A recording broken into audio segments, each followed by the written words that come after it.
Carolina takes a 3-1 series lead in the Eastern Conference Final after their 4-0 win over Montreal last night. The series heads back to Carolina for Game 5 tomorrow night. Puck drop set for 8 o'clock.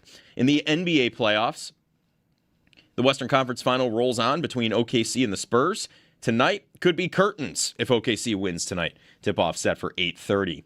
The Bills, they signed linebacker Demetrius Flannigan-Fowles, formerly of the Giants, to a 1-year contract. And around the NFL, the Jets signed Younghoe Koo, formerly of the Giants. When asked about a potential contract extension, Ravens quarterback Lamar Jackson said he absolutely wants to stay in Baltimore. And Daniel Jones, dealing with the Achilles injury, participated in individual drills at OTAs. The Brown County District Attorney's Office said they're not yet prepared to make a formal charging of Josh Jacobs in relation to his domestic abuse arrest. If the Packers were to release Jacobs, it would result in a $6.25 million dead cap hit for the Packers. Catch every take, every reaction, and every Big Buffalo sports moment live now on YouTube with Jeremy and Joe in the morning and Shope and the Bulldog every afternoon. Watch your favorite WGR hosts anytime, anywhere, live on air, live on YouTube. Brought to you by Belknap Heating and Cooling. For more comfort and less ka-ching, give Belknap a ring. That's your Paddock Chevrolet Sports Update. Paddock Chevrolet with you for the extra mile since 1935. I'm Joe Cali for Western New York's Voice of the Fan, WGR.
What a great character. How can you not love what that an incredible character? voice. How about the line? What a delivery of a line. Your lightsabers will make a fine addition that to was my the one collection. you picked out. Not General Grievous. You're shorter than I expected. Yeah. Phenomenal writing in those prequels. That's right. It was great. Very good. Hey, everybody. Jeremy and Joe. Owen and Joe Cali here as well. Happy Thursday. Another nice day on the way today. I coached some T-ball yesterday. And by coach, it means like stand on first base and tell kids where to run. Did you win?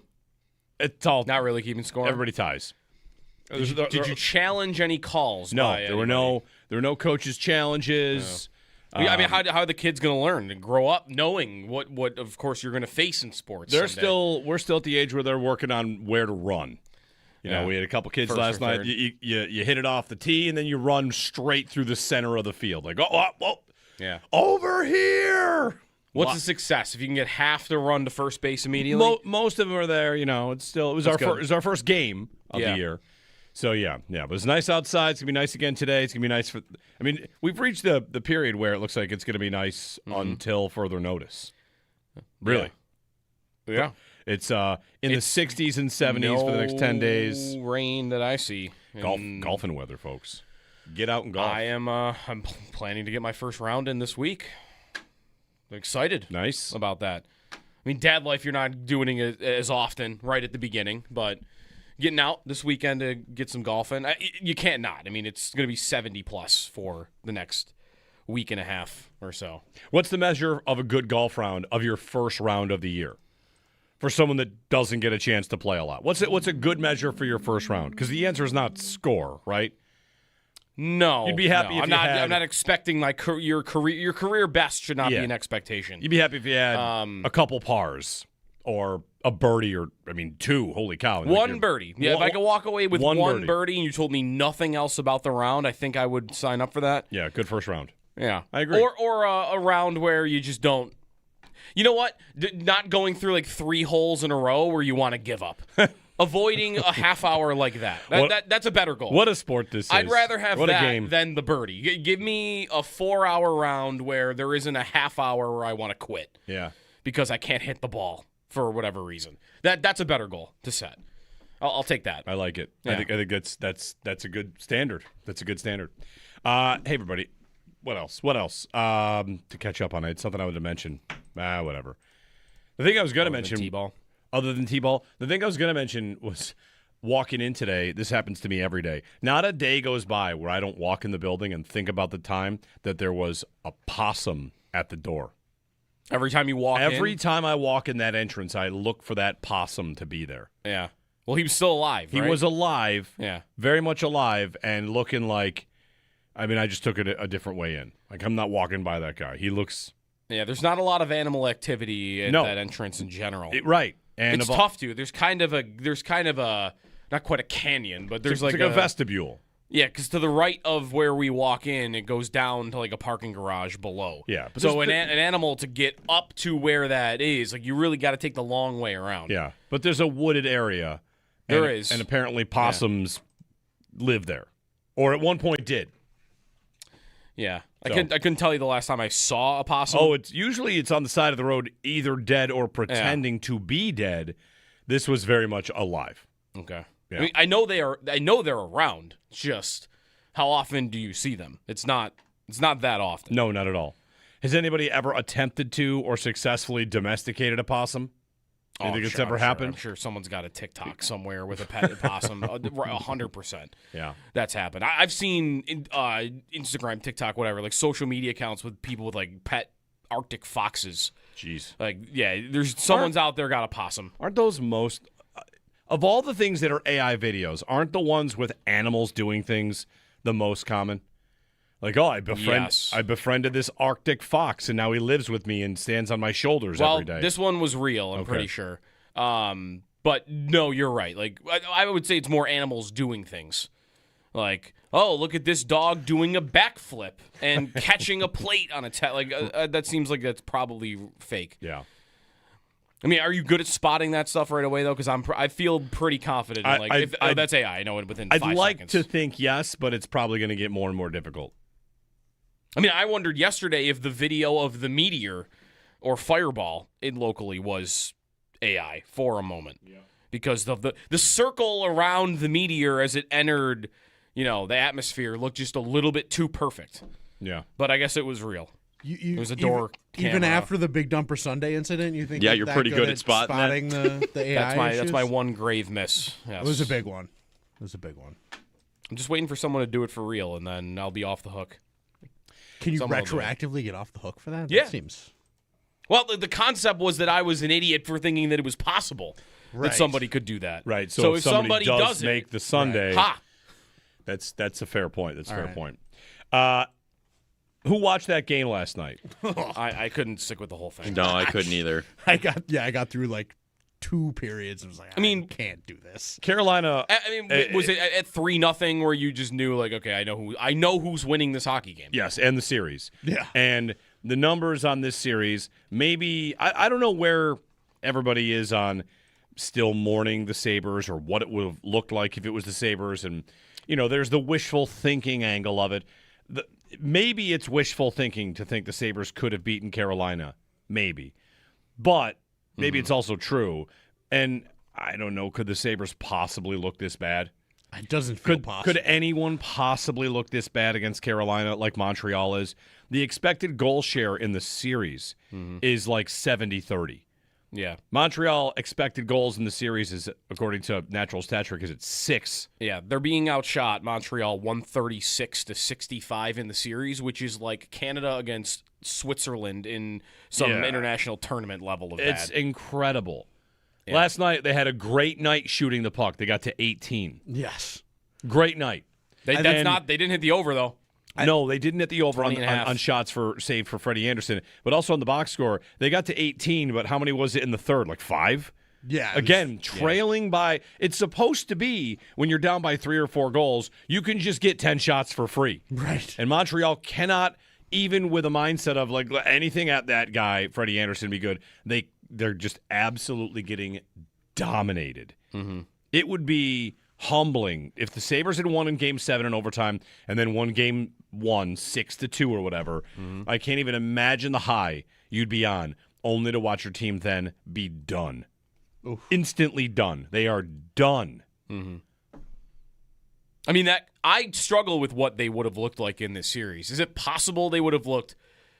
I don't think they would have looked this bad. I don't think so. But could they It's have been hard to look this bad. thoroughly dominated by Carolina? I think they could have. Could have. Yeah. They definitely could have. The thing is, how many teams thoroughly dominated the Sabres in the last 4 to 5 months? How many times did it happen in a game? It was pretty rare. For I Montreal, don't know that it really ever it's happened 3 nights in a row. Or Right. 3 games in a row. The Canadian- and it happened against the Sabres, too, and it happened against Tampa. Right. But it happened in games against those two teams. It didn't happen for the series. No, I against know, those two but teams. I've got- this is happening for the entire Just series. in the postseason, I've got at least, 6 to 7 to 8 games that Montreal has been dominated on the ice. And how far back do I have to go to find the last 7 games the Sabres were dominated on the ice? I've probably got to go back into December. Yeah, probably. Yeah, they didn't do it very often. When they were losing games, it was like they were playing close or it was goaltending or... I mean, they got Maybe it's wishful dominated thinking. in Again, one game of the Montreal series. Did they get dominated in one game of the Boston series? Maybe, but like you said, it's not many. It's not Right. many games. I think they could have been outplayed like that twice against Carolina in Maybe. 4 games. Like that is possible. I don't know. I don't think the Sabres would be the better team against Carolina. It's not that severe a difference. No, I don't from, think so. Oh, Montreal's getting outshot 140-60, and the Sabres would be winning and would be the better team. I think they could be doing better, and maybe luck would make up the gap, and maybe they'd be tied 2-2 in the series. Montreal's not that far away. They're an offside challenge away from being tied 2-2 in the series, by the way. It's hockey. You can get that. So I think the Sabres could have done better, but I don't know. I don't know what to do with Montreal because I feel like there's a little bit of a Patriots thing happening with them right now. They were the young, up-and-coming team that arrived this season at a great regular season, and now they're going so far into the playoffs, and everybody feels like they're not good enough to go this far into the playoffs, and maybe they're showing that now, and they're getting embarrassed at the end. So now it's being framed as they're not that good, and they're lucky to be here. Yeah. And I think 2 things could be true. They were a good up-and-coming team. They were a good team in the regular season. They weren't even that bad against the Sabres. You look at their expected goal share against the Sabres, they weren't the better team, but it was 47%. It wasn't 30 like it is against Carolina. And that's kind of what happened in New England, isn't it? Everything they did in the regular season and winning the division, a lot of it got undone by, you are lucky to be this far in the playoffs, and you are not a true Super Bowl team. It's making the Super Bowl almost clouded what had happened before, and I feel like Montreal getting dusted in this series is going to change the narrative on them a little bit. I think they're a good team, but I think the Sabres were better, and I think Carolina's probably better than both of them. Yeah. I mean, I said before the series I'd like to see Montreal win the series because it would make me feel like, the Sabres were top tier right there. I would know. If Montreal wins this series and looks good doing it, Sabres took them to 7 and outplayed them a lot, I'm going to feel like Sabres could win the East next year and there isn't a gap to make up. And right now, I am considering the possibility that, there's still a gap. You are not yet at where Carolina is. We don't know, but that's possible. It's possible. It's also possible I'm just bitter. Right? It's also Right. possible I see 3-0 and I think, good. Good. The snobby Montreal fan base getting dominated at home again. Boy, you want to talk about return on investment for tickets. We felt bad for ourselves about the Sabres seeing 2 wins this postseason. Yeah. Montreal has just lost games at home repeatedly. Yeah. Yaroslav Halak carries the torch in this one, and it is over. Former Sabre, Yaroslav Halak. Yes. And He had a Dobish stop sign. They've got this incredible atmosphere, and bang, Right. that's it. Is that a 4-game losing streak at home now? I believe it is, right? Yep. They beat the Sabres in Game 3, and they've lost all 4 since then.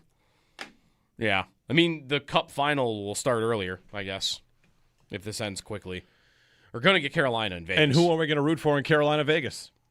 Vegas. You can't get me, even with all the Montreal bitterness, I can't root for Rod Brindamore trying to look like Cruella DeVille on the bench with his white strip of hair. I can't do it. I cannot root for that guy. Cruella DeVille reference. Not bad. I mean, do you think that looks good? That hairstyle? I mean, it just might be his hair. He doesn't want to dye it, right? Like, it's just. But why is it just that's not on purpose? No, that's the stripe that goes gray. All right. That's it. You get a spot that's gray. It almost seems too perfect that it feels like he's doing it on purpose, but maybe not. I think that just happens. It's Brindamore mostly for me. Like that guy, he was the captain in 06, and I also don't love the way they play. Like, I don't love their style. I don't enjoy how they want to play. I mean, they are creating a lot of offense in this series. It's not like they are scoring. And they've got some guys that are fun to watch. But I just don't enjoy them in general. I mean, I would have loved to see what the Sabres could have done. I would have loved to see that tested, right? Because nobody really does fully play like them.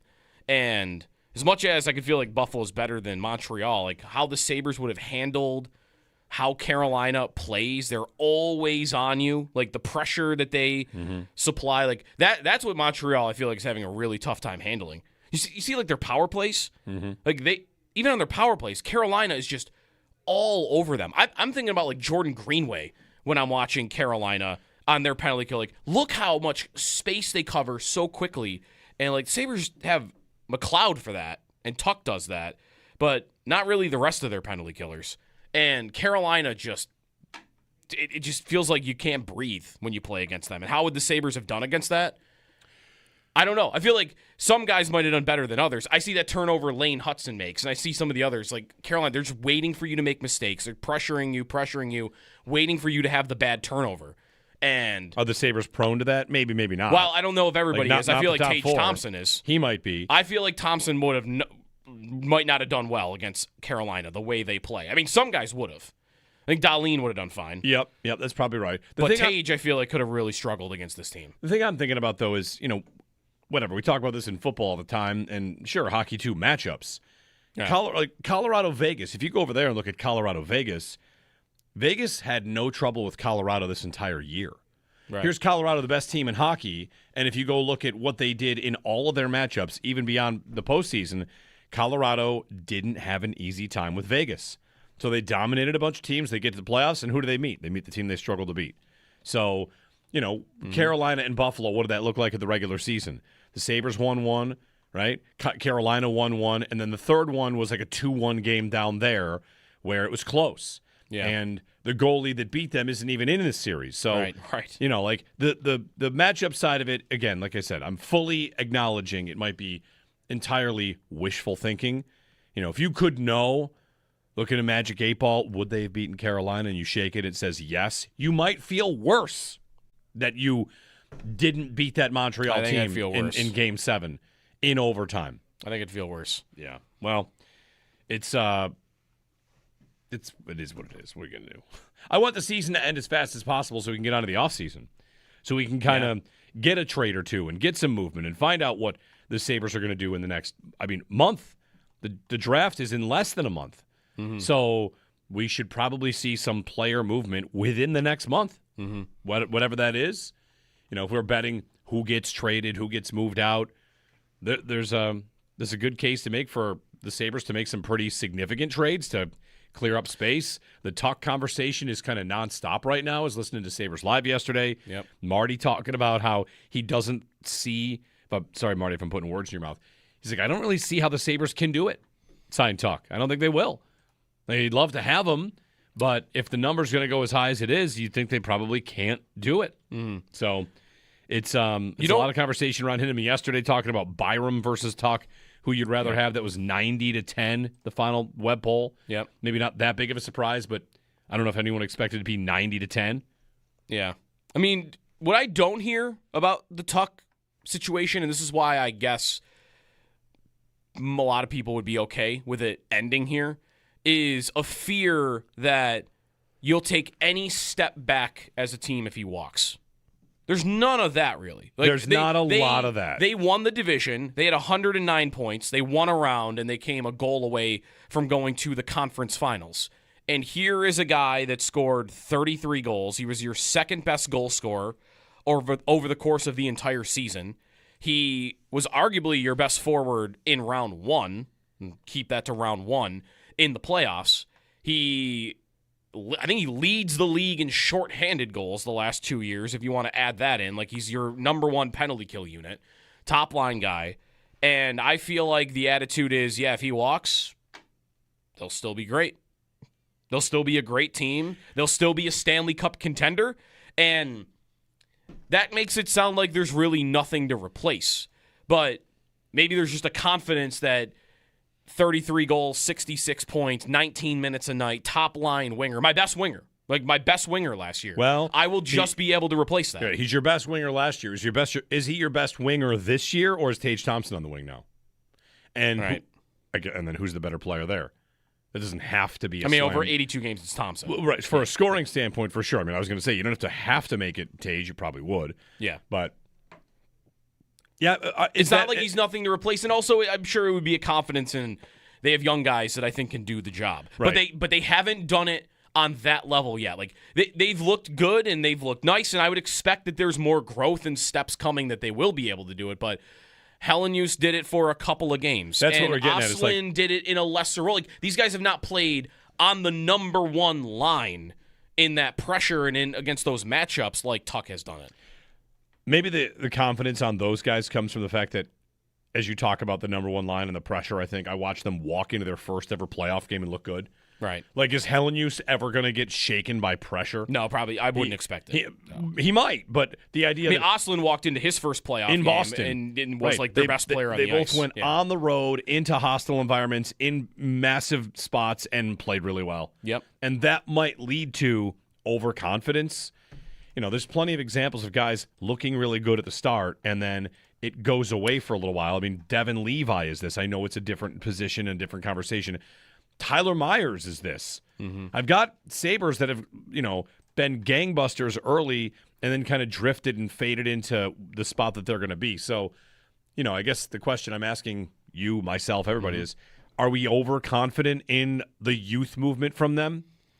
That's what I'm asking. We might be overconfident. The question is, how much does Jarmo want to feel that confidence? And even if Tuck were to walk, and Zucker is also a candidate to go because of salary, you would certainly expect them to add veteran forwards, would you not?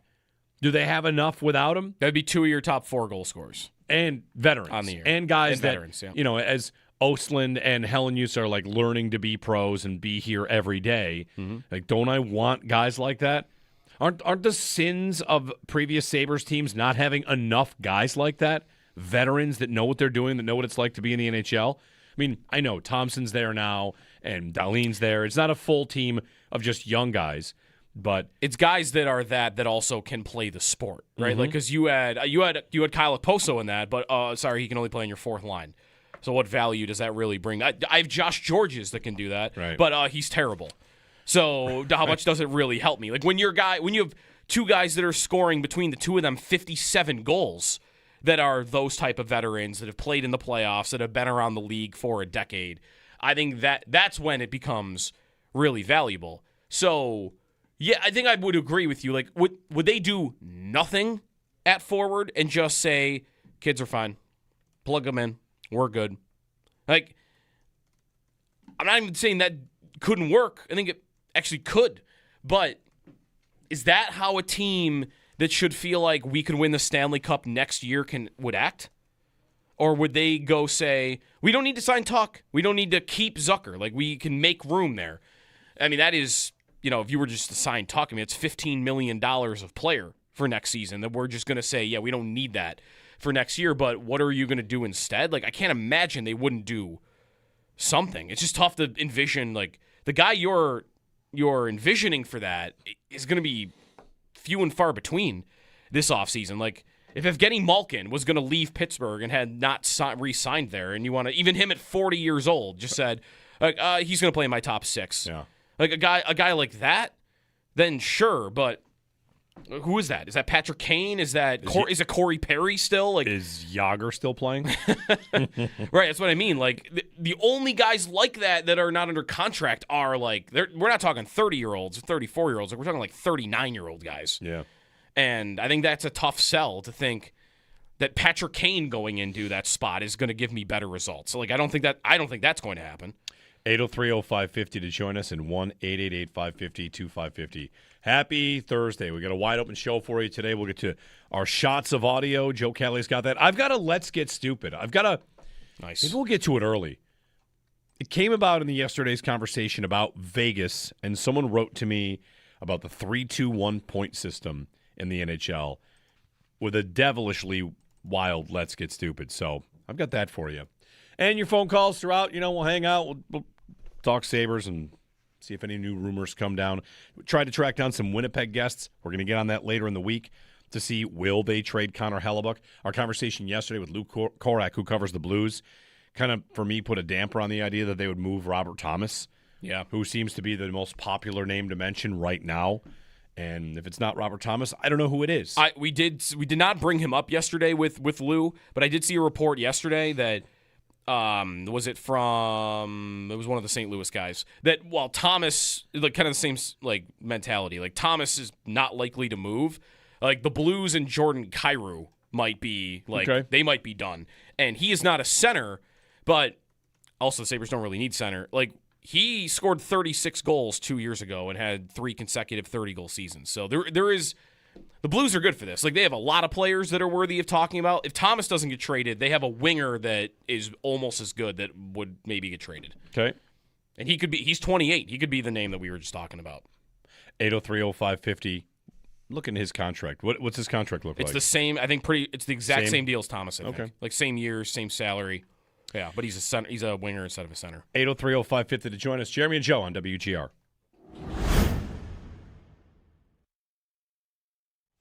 Who watched that game last night? I couldn't stick with the whole thing. No, I couldn't either. I got through like 2 periods and was like, I can't do this. Carolina. Was it at 3-0 where you just knew like, okay, I know who's winning this hockey game? Yes, and the series. Yeah. And the numbers on this series, maybe I don't know where everybody is on still mourning the Sabres or what it would have looked like if it was the Sabres, and there's the wishful thinking angle of it. Maybe it's wishful thinking to think the Sabres could have beaten Carolina. Maybe. But maybe it's also true. And I don't know, could the Sabres possibly look this bad? It doesn't feel possible. Could anyone possibly look this bad against Carolina like Montreal is? The expected goal share in the series is like 70-30. Yeah. Montreal expected goals in the series is, according to Natural Stat Trick, is at 6. Yeah, they're being outshot. Montreal 136-65 in the series, which is like Canada against Switzerland in some international tournament level of bad. It's incredible. Yeah. Last night they had a great night shooting the puck. They got to 18. Yes. Great night. They didn't hit the over though.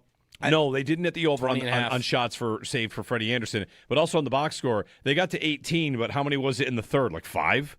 Yeah. Again, trailing by. It's supposed to be when you're down by 3 or 4 goals, you can just get 10 shots for free. Right. And Montreal cannot, even with a mindset of like anything at that guy, Freddie Anderson, be good. They're just absolutely getting dominated. Mm-hmm. It would be humbling if the Sabres had won in Game 7 in overtime and then won Game 1 6-2 or whatever. I can't even imagine the high you'd be on, only to watch your team then be done. Oof. Instantly done. They are done. Mm-hmm. I mean, I struggle with what they would have looked like in this series. Is it possible they would have looked? I don't think they would have looked this bad. I don't think so. But could they have been hard to look thoroughly dominated by Carolina? I think they could have. They could have. Yeah. They definitely could have. The thing is, how many teams thoroughly dominated the Sabres in the last 4 to 5 months? How many times did it happen in a game? It was pretty rare. For Montreal, we're at it's happened 3 nights in a row. Or Right. 3 games in a row. The Canadian, and it happened against the Sabres too, and it happened against Tampa. Right.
Carolina takes a 3-1 series lead in the Eastern Conference Final after their 4-0 win over Montreal last night. The series heads back to Carolina for Game 5 tomorrow. Puck drop set for 8 o'clock. In the NBA playoffs, the Western Conference Final rolls on between OKC and the Spurs. Tonight could be curtains if OKC wins. Tip-off set for 8:30. The Bills, they signed linebacker Demetrius Flanagan-Fowles, formerly of the Giants, to a 1-year contract and around the NFL. The Jets, they signed Younghoe Koo, formerly of the Giants. When asked about a potential contract extension, Ravens quarterback Lamar Jackson said he absolutely wants to stay in Baltimore. And Daniel Jones, who's been dealing with an Achilles injury, participated in individual drills at OTAs. The Brown County District Attorney's Office is not yet prepared to make a formal charging of Josh Jacobs in relation to his domestic abuse arrest. If the Packers were to release Jacobs, that would result in a $6.25 million dead cap hit for them. Catch every take, every reaction, and every Big Buffalo sports moment live now on YouTube with Jeremy and Joe in the morning and Shope the Bulldog every afternoon. Watch your favorite WGR hosts anytime, anywhere, live on air, live on YouTube. Brought to you by Belknap Heating and Cooling. For more comfort and less ka-ching, give Belknap a ring. Those are your Paddock Chevrolet sports headlines. Paddock Chevrolet with you for the extra mile since 1935. I'm Joe Cali for Western New York's Voice of the Fan, WGR.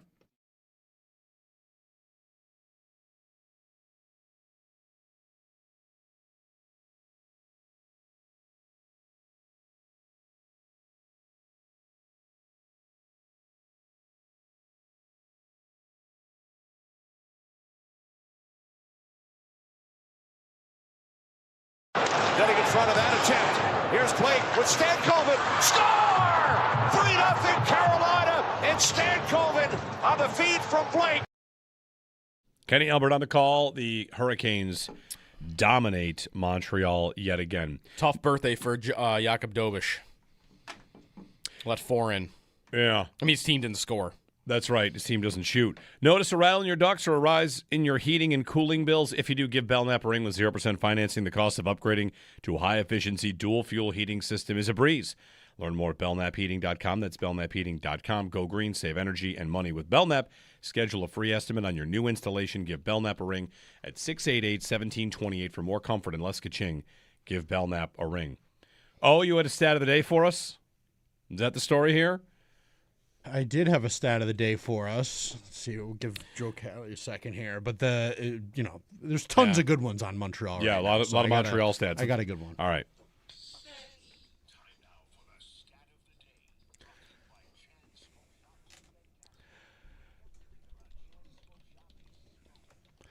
So the Carolina Hurricanes last night recorded 43 shots on goal in their 4-0 routing of the Montreal Canadiens.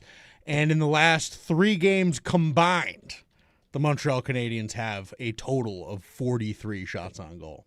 So it has taken Montreal 3 games to catch a 1-game total from the Carolina Hurricanes last night. It's tough. They're just getting speed bagged. There's tons of good ones on them, too. Joe, you mentioned one. I think They're the first team in NHL history to have fewer than 18 shots in 3 consecutive playoff games. 18 or fewer. that's no good. And there's been a lot of, I don't know if you know this, there have been a lot of playoff games in hockey history Yes. in the NHL, like over 100 years. And they're the first team to ever do that. Been around a while. And they've been around for the whole time. They have. So, yeah, they are just swimming in it right now. It's really been kind of embarrassing for them. You know what I was doing to up my hate on Carolina last night, as if I needed to do it anymore?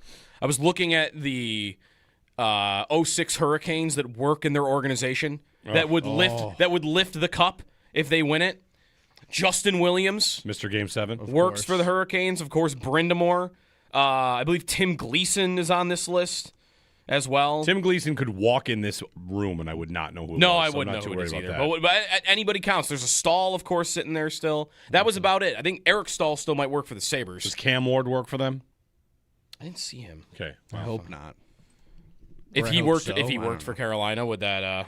I mean, you're not going to be rooting for them. Could anyways in the Carolina finals. win the cup this year with Cam Ward currently, right now in net?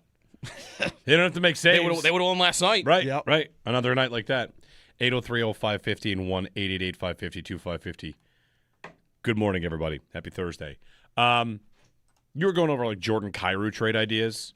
Yeah. So there was a blurb or report, rumor, whatever you want to call it, from Jeremy Rutherford, who's one of the big reporters in St. Louis, that the Blues are going to try to trade Jordan Kyrou this summer, but that they'll be looking for, and this is what you expect, they'd be looking for a king's ransom. And he described, and there was an Ottawa report, Bruce Garrioch had a very similar report about what they're looking for Kyrou, who might sound more likely to be traded right now than Robert Thomas. And it's a high-end player, a high-end prospect, and a first-round pick. That's the package for Kyrou, who is a 28-year-old, 30-goal-plus winger, had a down year last year. I think he had maybe 4 30-goal seasons before last season in a row. And he costs he's like the same contract as Robert Thomas. Yeah. Like he's basically Robert Thomas, but he's a winger, and he just scores more than he play makes. High-end player, prospect, and a pick? Yeah. Listen, every Sabres hypothetical trade package is going to include Mertka and a first because Jarmo basically already traded it, right? He agreed to. Yes. Yeah. Who else is in that trade, by the way? I think it was just Mertka and a first, wasn't it? It was not another prospect in there for Parayko? So. Okay. Not for Parayko. Right. So Mertka and a first already got traded. They're still here. So I'm going to believe Mertka and a first. Yep. And who's the high-end player? I don't know that I have a high enough end player to rate as a high-end player.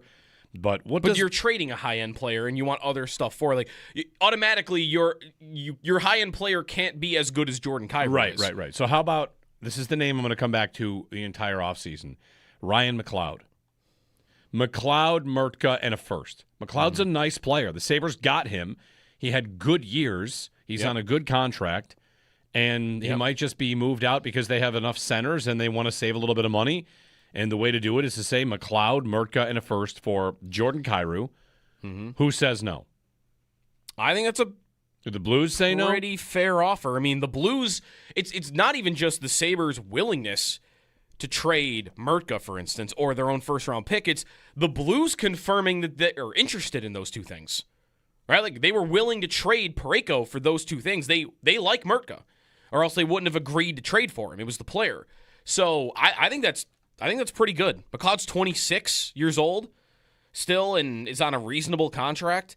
He has no trade protection, so you can just do that. I feel like that kind of works. And honestly, moving off Thomas for Kyrou does kind of make sense, especially if he's more likely to actually be dealt, because if I'm going to lose Alex Tuch and I'm going to want to replace him, I can't imagine them adding a player at his exact position this summer that would rate better than this guy, who is 2-3 years younger than Tuch and costs you $8 million. So that's going to be at least it's going to be like $2 million minimum. That's going to cost you less per year than what Tuch's going to sign for, and it's a shorter term deal. I think it's 4 years left. Like, it just kind of feels like it's perfect. Like, that's the type of trade I want them to make, even if it's not him specifically. If they lose Tuch, I want them to go trade for the guy who has 3 30-goal seasons in his last 5 years. That's the move. And McLeod should be expendable. If you trade McLeod today, who are your 4 centers on opening night? Don't I still feel good about it? Sure. I mean, Thompson. I was going to say who's number one? Is number one Thompson or Norris?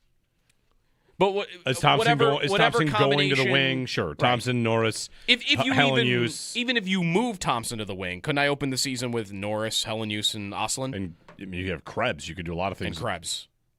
And Carrick.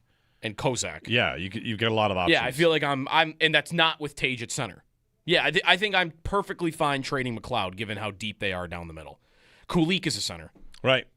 Always. They got to trade McLeod. Right. He's the name I'm going to bring up all offseason, McLeod. They have so many centers. McLeod makes the most sense. I mean, unless you want to trade Norris. Like, look what McLeod got you Matthew Savoy if you're Edmonton before he had these 2 seasons where he had a bigger role. Yeah. And, maybe the salary is a little different now, and that would affect a trade, and, term of a contract always does that. But if he went for Savoy straight up for a team that was a little bit desperate in the Sabres, then I feel like he can get you something nice or be a nice valued piece here. He's a penalty killer. He plays with good speed. He's a center. I like him. I think he's a good player. I think he's a good player. But it's easy to see him as most likely to be kind of squeezed out. Is it a better idea to try to trade Norris, though? Yes. If you have all these centers coming and, like, the idea of trading one of them makes a lot of sense, and McLeod does make sense, but does Norris not make more sense just because It does. That feels more like, am I calling that a dump? it's tough because he's a It's good not, player. He's a good player. It's not quite a dump of a trade, but it feels more of a dump than McLeod as a piece. You would expect Norris to have less value. He makes almost $3 million more per year. He has all the injury problems. He's got tons of term left. Yeah, you'd be a little bit. He has one more year of term than McLeod does. I would think that it would be tougher to move him just based on all those things. Right. 803-0550, 1-888-552-550. You see Mike Vrabel's comment yesterday? Quickly turning to the NFL. Mike Vrabel at OTAs. About what specifically? Was it about the family life comment? Or I didn't see anything else. I don't even know the question, but he basically said something to the effect of, let me pull up the quote here, about whatever happens next, whatever comes out next, right? Like, it's not about how it's not the family one. It's that it's almost like you never know what's going to happen. It's very much the Kyle Shanahan, I don't know if I'm going to wake up tomorrow quote or whatever is about, like, tomorrow's not guaranteed. Vrabel saying, like, you never know what's going to come out next was, if I'm a Patriots fan, I'm a little nervous about that. I don't know if anything comes out later on that makes it so he's not their coach. I saw Mike Florio was on with Andrew Filipponi and his co-host, and they were asking, like, is it possible he's not their head coach? And Florio throughout this process has been connected and seeming to have more information than he can let on or he's allowed to let on. He basically said, like, he's probably going to be their coach. But he didn't want 100%. It seems like something else is going to drop at some point. And Vrabel was maybe preparing people for that. I guess, like, what gets him fired, though? Like, what I don't want to speculate on what would be fired. Could just a steady stream of the things we're seeing in tabloids be enough if it continues? Like, is there an amount of time that more comes out, more, even if there's no big thing, but it's just more of what we've already seen? Is that enough? Does he get fired on that? I mean, it is a distraction, right? Like, but and I'm sure the Patriots don't love that part of it. But once they get into the season, like, this is the hardest part to get through. You get to training camp when nothing's happening in the league. Yes. Yeah. You get to training camp, you made it. It'll go away. It's their 3-point favorites. They're opening the season at Seattle in a Super Bowl rematch. Like, if he hadn't made the Super Bowl last year, would he have been fired? I don't think so. I mean, he's like a franchise legend. Right. And he gets results as a coach. Yep. 803-0550 and 1-888-552-550. Coming up at 7 o'clock, there's a piece at ESPN, hypothetical trade offers for Keon Coleman. Okay. You guys like trades? We'll take you through these offers. Get your phone calls when we get back as well. 803-0550 here on WGR. Who watched that game last night? I couldn't stick with the whole thing. No, I couldn't either. I got through like 2 periods and was like, I can't do this. Carolina. I mean, was it at 3-0 where you just knew, like, okay, I know who's winning this hockey game? Yes, and the series. Yeah. And the numbers on this series, maybe I don't know where everybody is on still mourning the Sabres or what it would have looked like if it was the Sabres. And, there's the wishful thinking angle of it. Maybe it's wishful thinking to think the Sabres could have beaten Carolina. Maybe. But maybe it's also true. And I don't know, could the Sabres possibly look this bad? It doesn't feel possible. Could anyone possibly look this bad against Carolina like Montreal is? The expected goal share in the series is like 70-30. Yeah. Montreal expected goals in the series is, according to Natural Stat Trick, is at 6. Yeah, they're being outshot, Montreal 136-65 in the series, which is like Canada against Switzerland in some international tournament level of It's bad. incredible. Yeah. Last night, they had a great night shooting the puck. They got to 18. Yes. Great night. They didn't hit the over, though. No, they didn't hit the over on shots saved for Freddie Anderson, but also on the box score. They got to 18, but how many was it in the third? Like 5? Yeah. Again, trailing by. It's supposed to be when you're down by 3 or 4 goals, you can just get 10 shots for free. Right. And Montreal cannot, even with a mindset of like anything at that guy, Freddie Anderson, be good. They're just absolutely getting dominated. Mm-hmm. It would be humbling. If the Sabres had won in Game 7 in overtime and then won Game 1 6-2 or whatever, I can't even imagine the high you'd be on, only to watch your team then be done. Oof. Instantly done. They are done. I mean, that I struggle with what they would have looked like in this series. Is it possible they would have looked? I don't think they would have looked this bad. I don't think so. But could they It's have been hard to look this thoroughly bad. dominated by Carolina? I think they could have. could have. Yeah. They definitely could have. The thing is, how many teams thoroughly dominated the Sabres in the last 4 to 5 months? How many times did it happen in a game? It was pretty rare. For I don't Montreal, know we're that at, it really we're ever at it's happened. happened 3 nights in a row. Or Right. 3 games in a row. The Canadian- and, yeah. and it happened against the Sabres, too, and it happened against Tampa. Right. Our conversation yesterday with Luke Korak, who covers the Blues, kind of, for me, put a damper on the idea that they would move Robert Thomas, who seems to be the most popular name to mention right now. And if it's not Robert Thomas, I don't know who it is. We did not bring him up yesterday with Lou, but I did see a report yesterday that it was one of the St. Louis guys that while Thomas, like kind of the same like mentality, like Thomas is not likely to move, like the Blues and Jordan Kyrou might be like they might be done, and he is not a center, but also the Sabres don't really need center. Like he scored 36 goals 2 years ago and had 3 consecutive 30-goal seasons. So there is. The Blues are good for this. Like, they have a lot of players that are worthy of talking about. If Thomas doesn't get traded, they have a winger that is almost as good that would maybe get traded. Okay.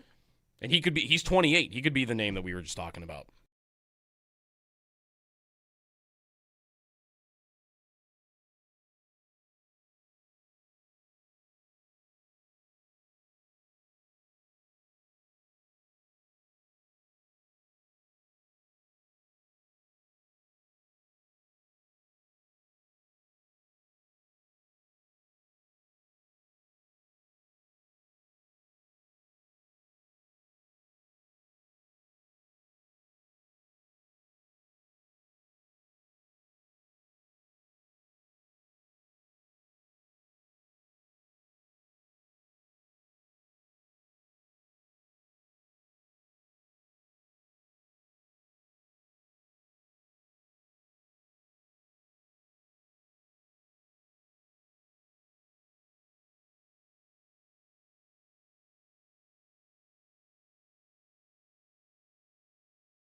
It is your quarterback at OTA's season? Who isn't at OTAs? Justin Herbert. Interesting. Why? He's hanging out with his girlfriend. Really? Yes. Harbaugh apparently offered to drive him to the airport to go hang out with his girlfriend. Yeah. He missed phase 2. He came back after missing phase 2. Yeah. Chargers coach Jim Harbaugh said Herbert told him he'd miss phase 2 to join the start of his girlfriend Madison Beer's tour, which began in Poland May 11th. He said his reaction when Herbert told him he'd be away was simple. Do you need a ride to the airport? I was happy. He's somebody who's here all the time. There are times I've wanted to shoo him out of the building. He's at voluntary and non-voluntary workouts. He's the same guy who broke his hand and was back the next day practicing, then stiff-arming guys in the game. So, yeah, I was happy. Good balance. So Herbert's back, but he did miss some time. What a Harbaugh thing to say, by the way. Like, I was going to take him to the airport. Love guys. You don't believe him? No, I don't believe him. 0 out of 100 times was he ever actually taking Justin Herbert to the airport. It's an empty gesture by Harbaugh. Well, taking someone to the airport's not an empty gesture. He's offering something that he knows the other person won't say yes to. It's an empty gesture. What if Herbert said, like, actually, you know what? That'd be great. Then he'd be like, what? Yeah, thanks. Then you're stuck. Justin, then you have to Justin, have you seen the traffic? The traffic's tough around here. We live in Los Angeles. Yeah. Brian and Charlotte. Hey, Brian, good morning. Hey, guys. Just wanted to ask a quick question, not to pile on to the Tuck talk, because it's kind of maddening that we're all talking about it, but we all want to try to find a way to keep them. And, we're talking about shedding salary. We talk about Greenway and Tuck. And I just feel like when you look at our roster, there's an obvious choice to try to free up salary, and that's our highest paid forward, Josh Norris. I know, because we don't want him, other teams don't want him, but wonder if we traded Norris and like a first and got back maybe like a third pair defenseman, that frees up the $9 million. We can sign Tuck. We gave up a first, but I'm sure that a team with a lot of salary, I mean, Norris is a good player. He's just a little overpaid, and, obviously the health problems. Didn't know what you thought about that. I guess that sounds too expensive to me to dump that contract. I'd like to see them not have him at that contract because of how unreliable he is to play. I mean, was last year a successful... Is that a success for Josh Norris, given what we know about him? Like, he plays half the season and plays well in that half the season, and then plays well in the playoff games he plays. Like, is that the best I could hope for? Because if that is what we've got ahead, like, sure, I think it's worth getting out of that contract, but I don't think I want to... I think that sounds to me like I'm just dumping it. I'd rather he's at least a small part of a trade where I'm getting better, not I'm getting rid of him for nothing, basically. And I'm trading a first-round pick to do it. Thanks, Brian. He had 34 points in 44 games last year, by the way. Hey, if he played a full season and he has 58 points, it's a nice player. Does he play a full season? 8030550. All right, Keon Coleman trade scenarios as laid out by ESPN writers. Will you find one you like here? It's coming up.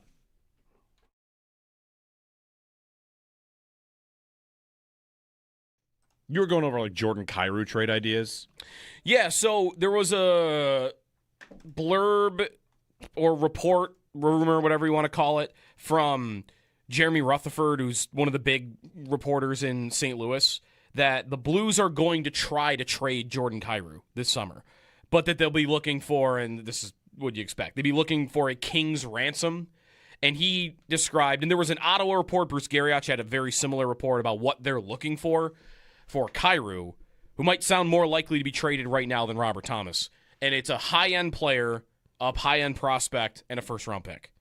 That's the package for Kyrou, who is a 28-year-old, 30-goal-plus winger, had a down year last year. I think he had maybe 4 30-goal seasons before last season in a row. And he costs $8. He's like the same contract as Robert Thomas. Yeah. Like, he's basically Robert Thomas, but he's a winger, and he just scores more than he play makes. High-end player, prospect, and a pick? Yeah. Listen, every Sabres hypothetical trade package is going to include Mertka and a first because Jarmo basically already traded it, right? He agreed to. Yes. Yeah. Who else is in that trade, by the way? I think it was just Mertka and a first, wasn't it? It was not another prospect in there for Parayko? So. Okay. Not for Parayko. Right. So Mertka and a first already got traded. They're still here. So I'm going to believe Mertka and a first. Yep. And who's the high-end player? I don't know that I have a high enough end player to rate as a high-end player. But you're trading a high-end player and you want other stuff for automatically your high-end player can't be as good as Jordan Kyrou is. Right. So how about, this is the name I'm going to come back to the entire offseason, Ryan McLeod. McLeod, Mertka, and a first. McLeod's a nice player. The Sabres got him. He had good years. He's on a good contract. And he might just be moved out because they have enough centers and they want to save a little bit of money. And the way to do it is to say McLeod, Mertka, and a first for Jordan Kyrou. Mm-hmm. Who says no? I think that's do the Blues say no? Pretty fair offer. I mean, the Blues, it's not even just the Sabres' willingness to trade Mertka, for instance, or their own first-round pick. It's the Blues confirming that they are interested in those two things. right? Like they were willing to trade Parayko for those two things. They like Murtka, or else they wouldn't have agreed to trade for him. It was the player. So I think that's pretty good. McLeod's 26 years old still and is on a reasonable contract. He has no trade protection, so you can just do that. I feel like that kind of works.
Carolina takes a 3-1 series lead in the Eastern Conference Final after their 4-0 win over Montreal last night. The series heads back to Carolina for Game 5 tomorrow. Puck drop set at 8 o'clock. In the NBA playoffs, the Western Conference Final rolls on between OKC and the Spurs tonight. Could be curtains if OKC wins. Tip-off set for 8:30. The Bills, they signed linebacker Demetrius Flanagan-Fowles, formerly of the Giants, to a one-year deal. And around the NFL, the Jets signed Younghoe Koo, formerly of the Giants. When asked about a potential contract extension, Ravens quarterback Lamar Jackson said he absolutely wants to stay in Baltimore.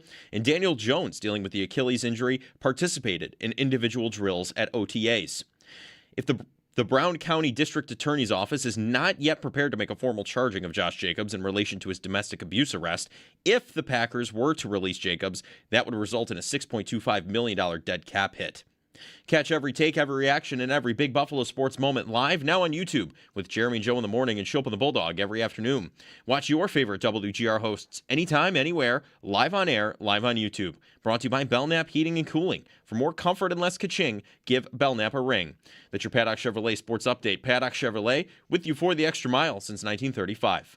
I'm Joe Cali for Western New York's Voice of the Fan, WGR.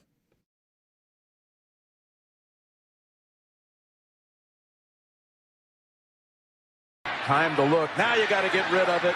Into the end zone, and it's caught. Coleman pulls it down.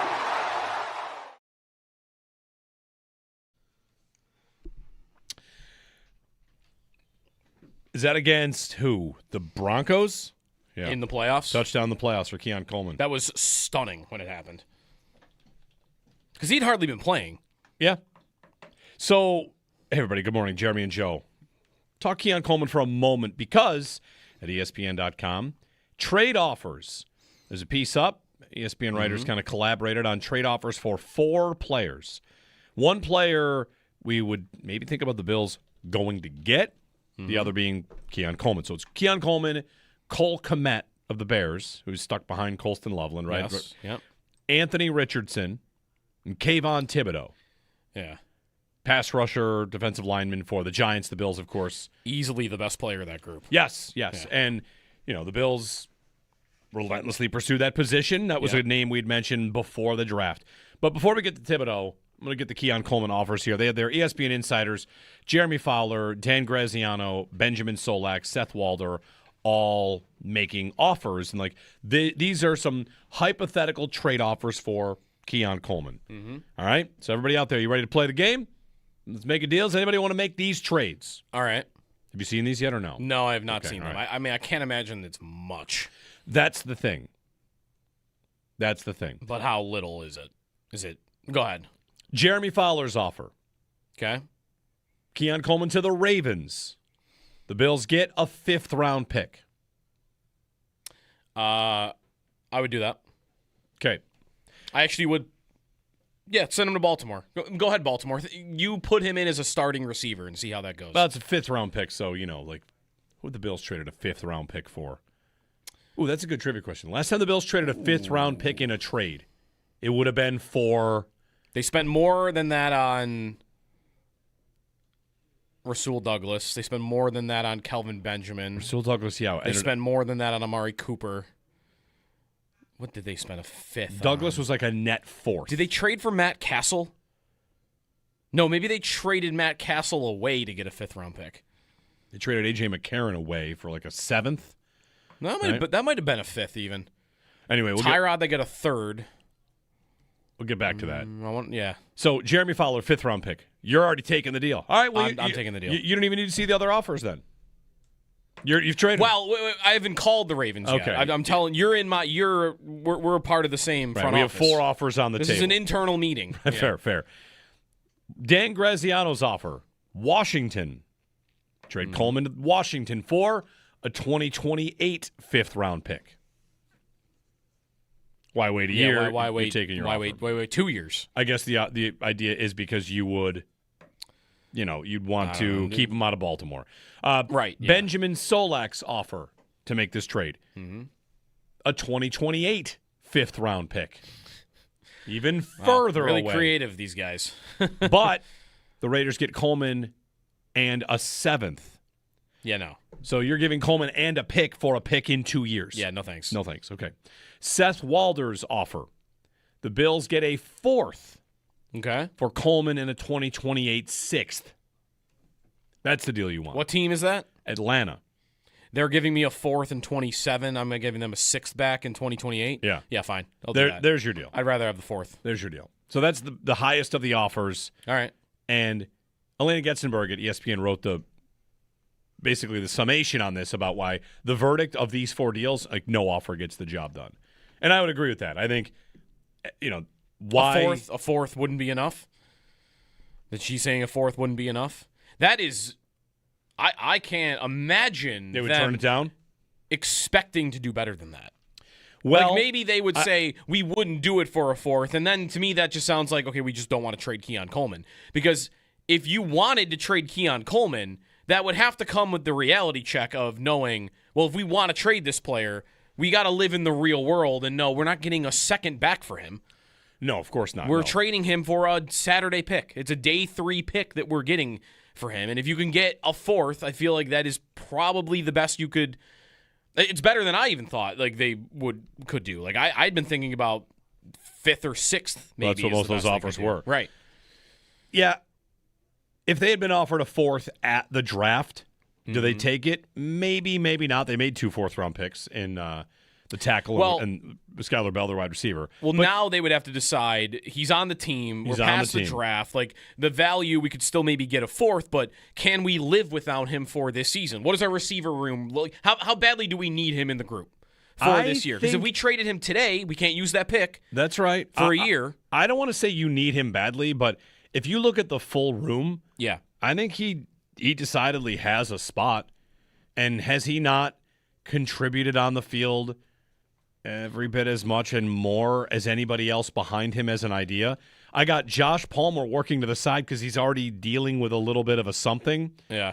Like Coleman, I don't know. As soon as you decide to not treat him like the guy that was supposed to be their next big piece out there, and instead treat him like he's a guy on the roster, I think you can get to a peaceful place.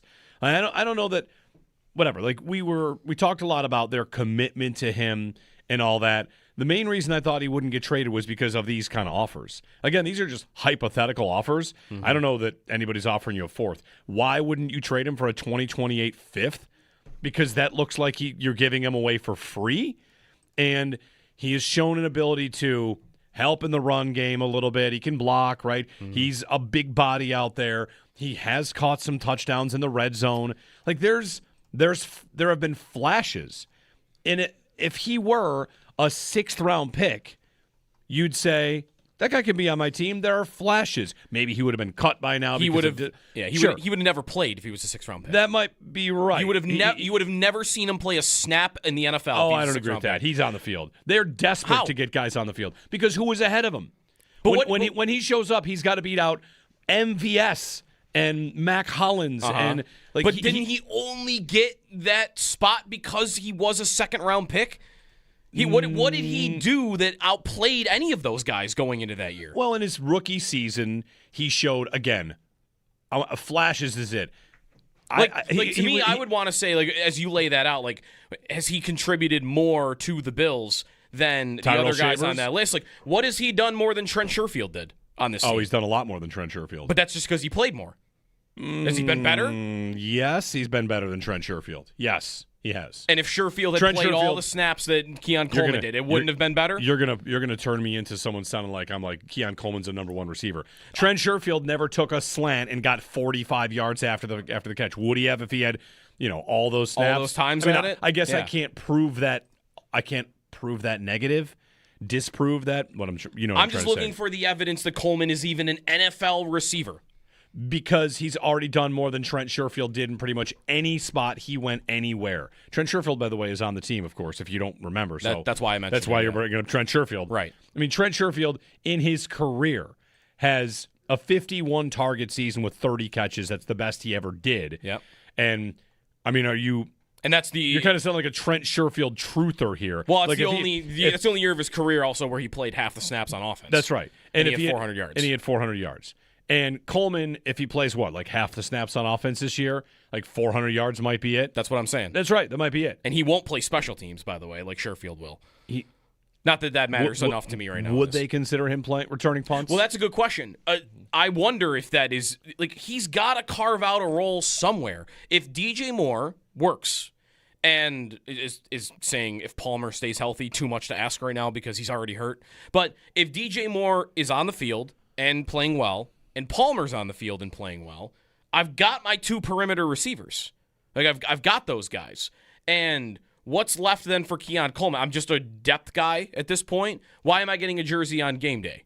Because how much am I contributing to on offense now that Moore is ahead of me? The Palmer is right now ahead of me. If I'm not also contributing in any way on special teams, I almost feel like he'd have to carve out a role somewhere in that department. Would it be returner? Would it be red zone? Has he ever in his life done anything on kickoff stuff? Will it be a jumbo package? They like to throw at him on those short slants, right? On like a 3rd and 1.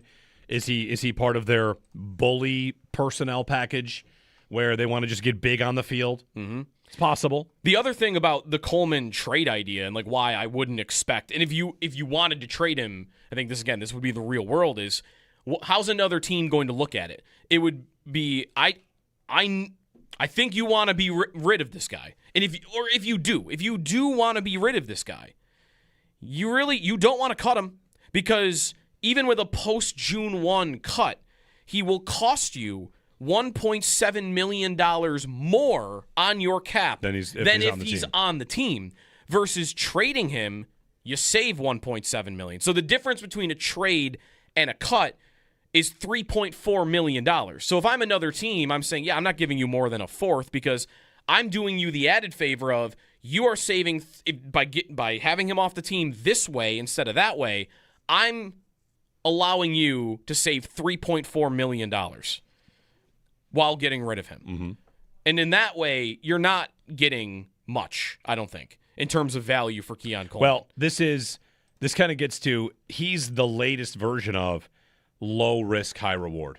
Is he not? For another team? For the Bills. Bills? Like, kind of pretend the Bills just got him.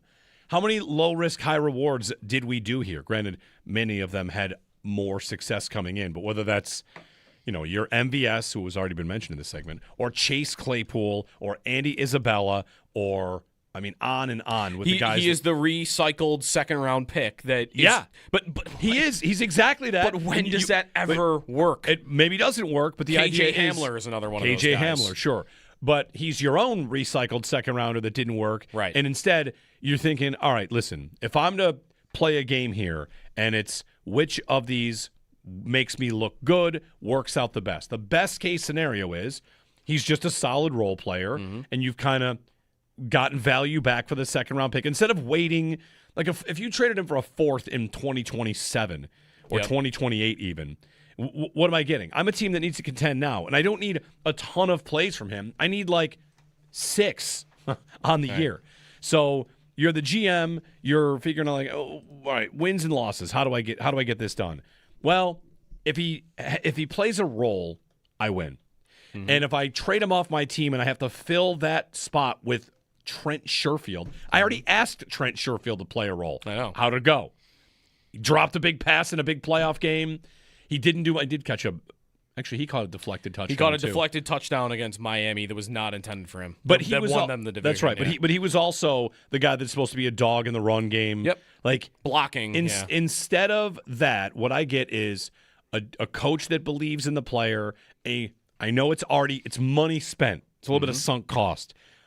I don't have to reinvest here. I don't have to make a point. I don't trade him for a fifth, because if it does work out and the light does go on, I don't ever expect him to beat man coverage routinely. But if I can, with this new offense, hiding him behind DJ Moore a little bit, hiding him behind a Dalton Kincaid and Khalil Shakir hierarchy, now I have something that I didn't have to spend anything on. And like you said, if I cut him, I'm going to spend even more money.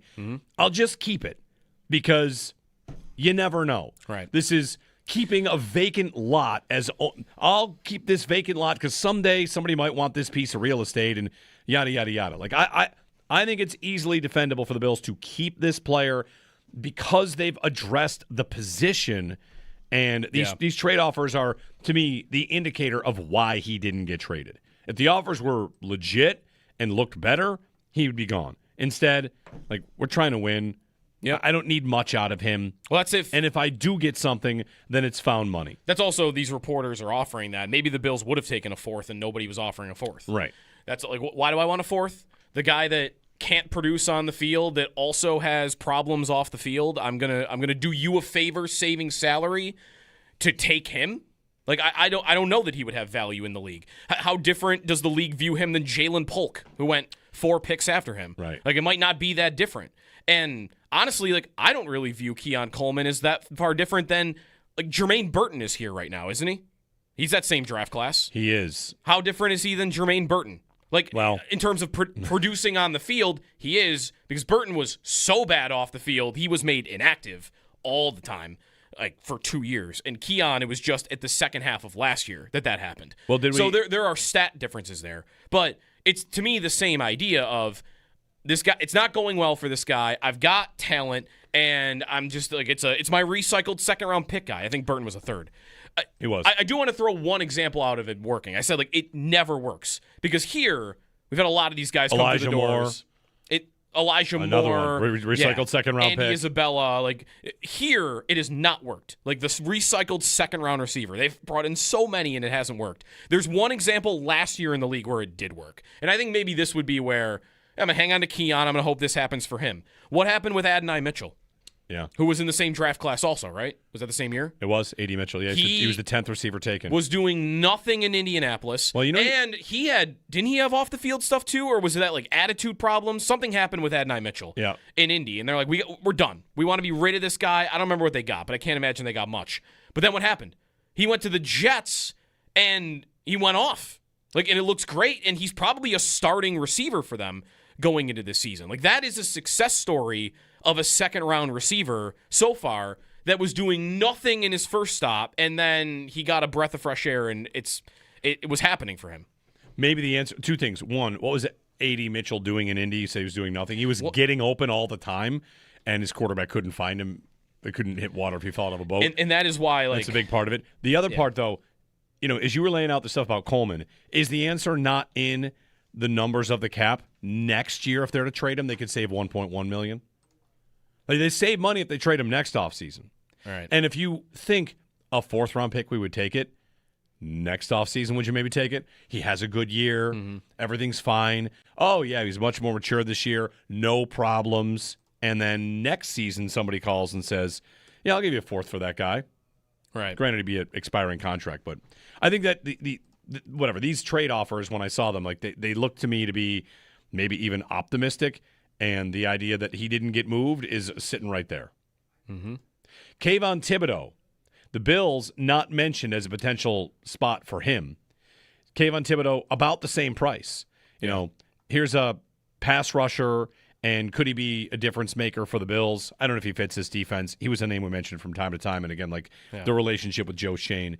Jeremy Fowler, 2027 third. Dan Graziano, a fifth.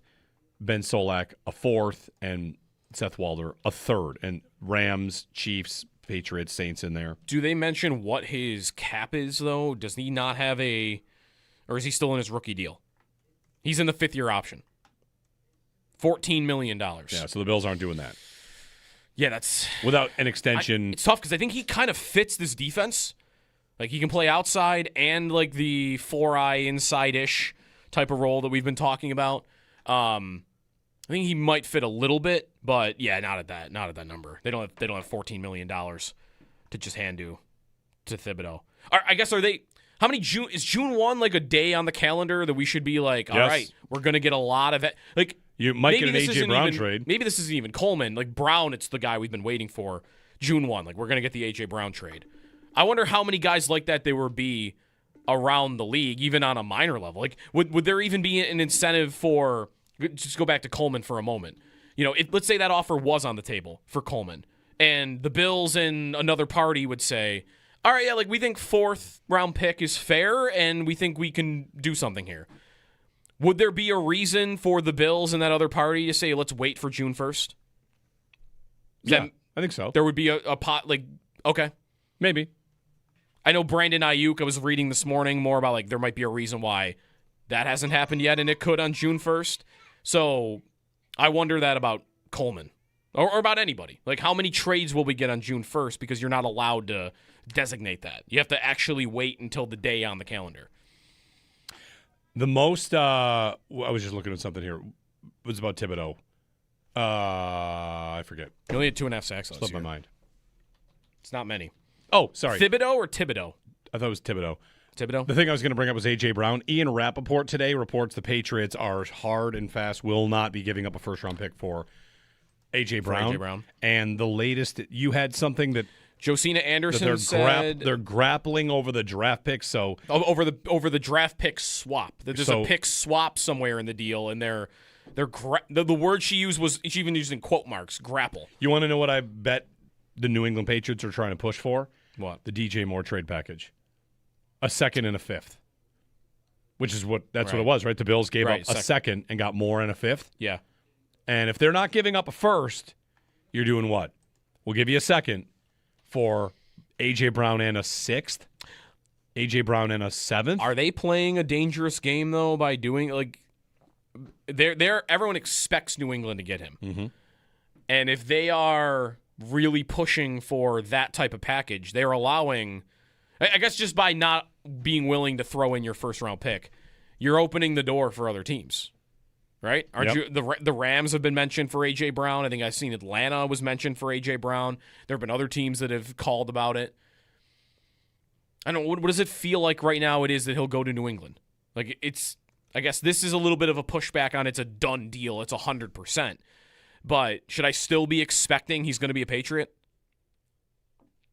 Like, it should still be over 50%, right? Oh, I certainly think so.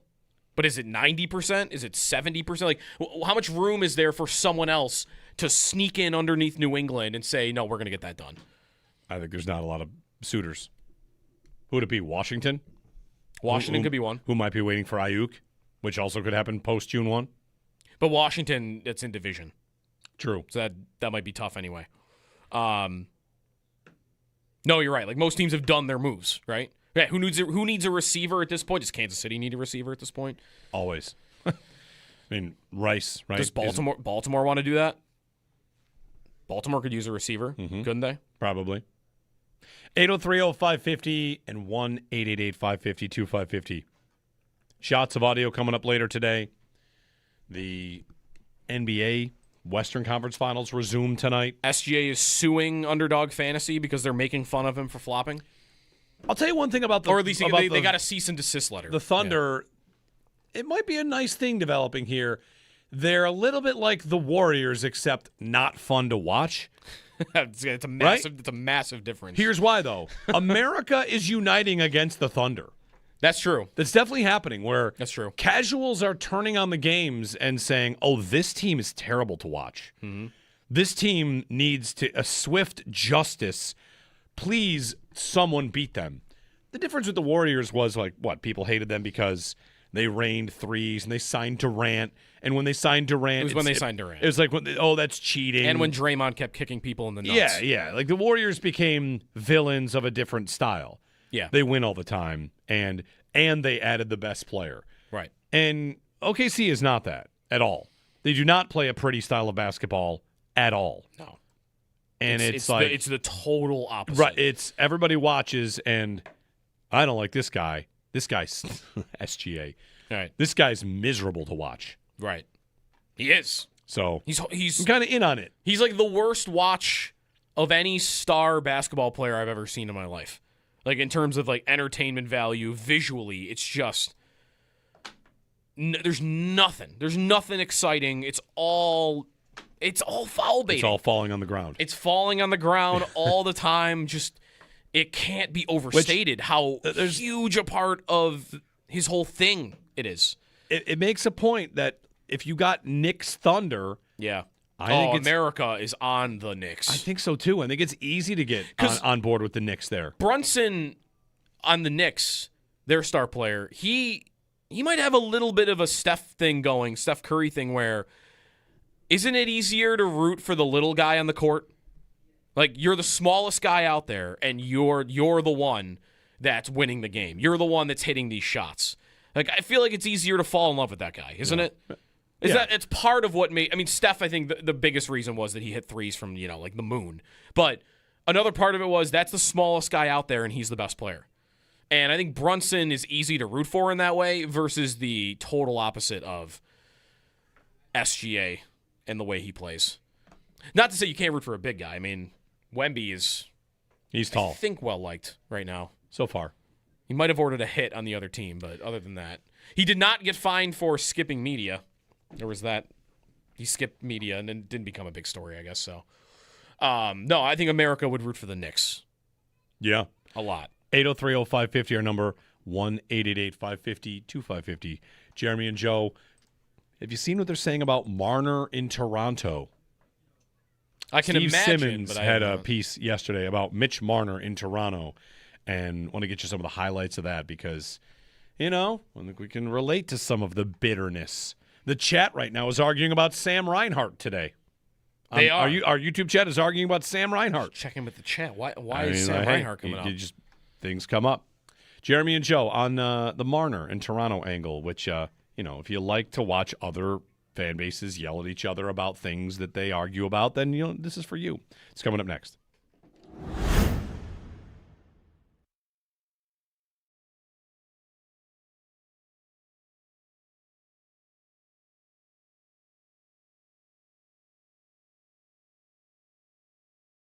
Our conversation yesterday with Luke Korak, who covers the Blues, kind of, for me, put a damper on the idea that they would move Robert Thomas, who seems to be the most popular name to mention right now. And if it's not Robert Thomas, I don't know who it is. We did not bring him up yesterday with Lou, but I did see a report yesterday that it was one of the St. Louis guys that while Thomas, like kind of the same like mentality, like Thomas is not likely to move, like the Blues and Jordan Kyrou might be they might be done, and he is not a center, But also, the Sabres don't really need center. Like, he scored 36 goals 2 years ago and had 3 consecutive 30-goal seasons. So there is – the Blues are good for this. Like, they have a lot of players that are worthy of talking about. If Thomas doesn't get traded, they have a winger that is almost as good that would maybe get traded. Okay. And he's 28. He could be the name that we were just talking about.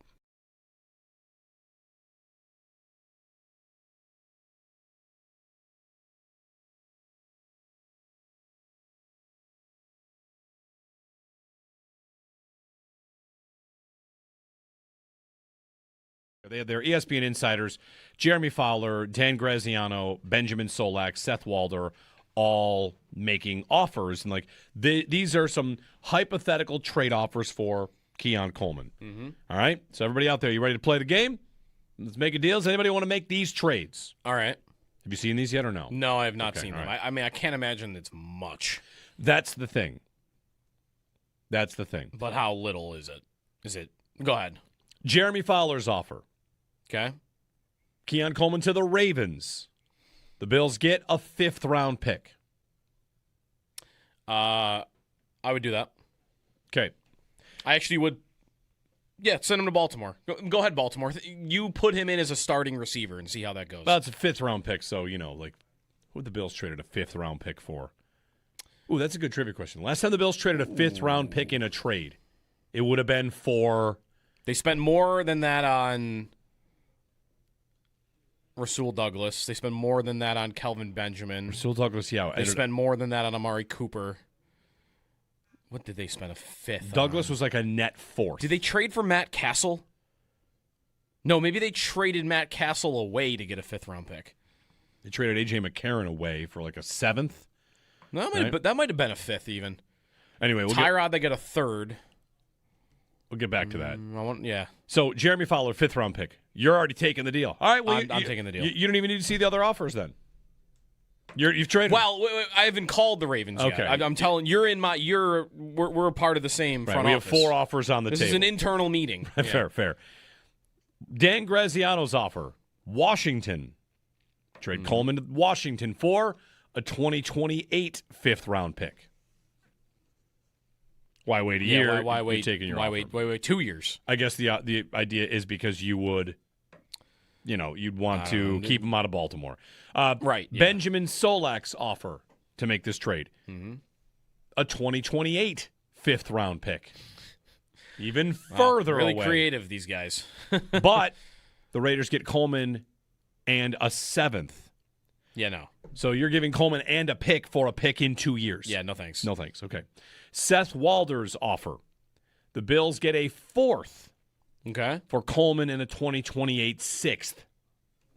That's the deal you want. What team is that? Atlanta. They're giving me a 4th in 27. I'm giving them a 6th back in 2028. Yeah. Yeah, fine. I'll do that. There's your deal. I'd rather have the 4th. There's your deal. So that's the highest of the offers. All right. And Elena Getzenberg at ESPN wrote basically the summation on this about why the verdict of these 4 deals, no offer gets the job done.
Carolina takes a 3-1 lead in the Eastern Conference Final after their 4-0 win over Montreal last night. The series heads back to Carolina for Game 5 tomorrow, puck drop at 8 o'clock. In the NBA playoffs, the Western Conference Final rolls on between OKC and the Spurs. Tonight could be curtains if OKC wins. Tip-off set for 8:30.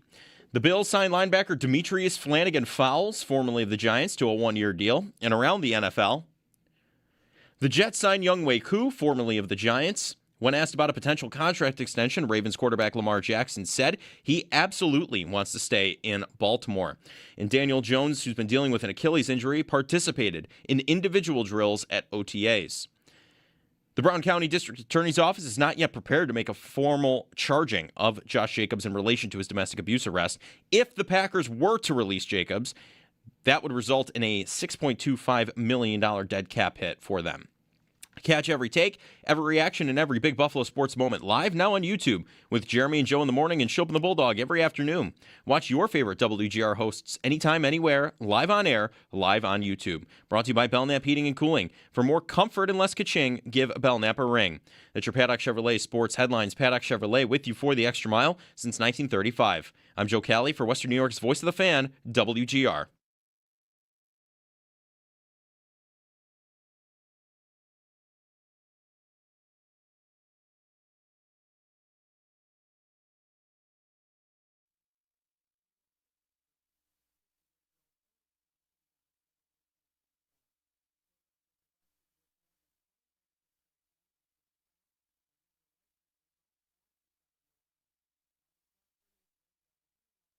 Been good about staying in the moment and not celebrating too much, but we could see some emotion on the ice. Just what was that like? Yeah, it's a special moment. Like I was saying to Sean, I mean, there's been some dark times in hockey for myself, honestly. Thankful for my family, my brother, my mom and dad, my wife, all my friends around me. So, yeah, that was a moment just to express, some joy and some, some fun there. And I'll enjoy it for the night and then, be ready to go to work. How do you sum up? Mitch Marner on winning the Western Conference with the Vegas Golden Knights. Some dark days behind him. And we have seen so much of this exact cycle before. Mm-hmm. I was thinking about all the examples along the way of guys that left, and then when they said a thing, how we reacted to it. Mm-hmm. And I thought of one of the more obscure ones. Remember when Casey Middlestat went to Colorado and talked about how hard practice was? Yeah, I do. And it was like a day for us. Oh, they're practicing hard over there. What's going on here?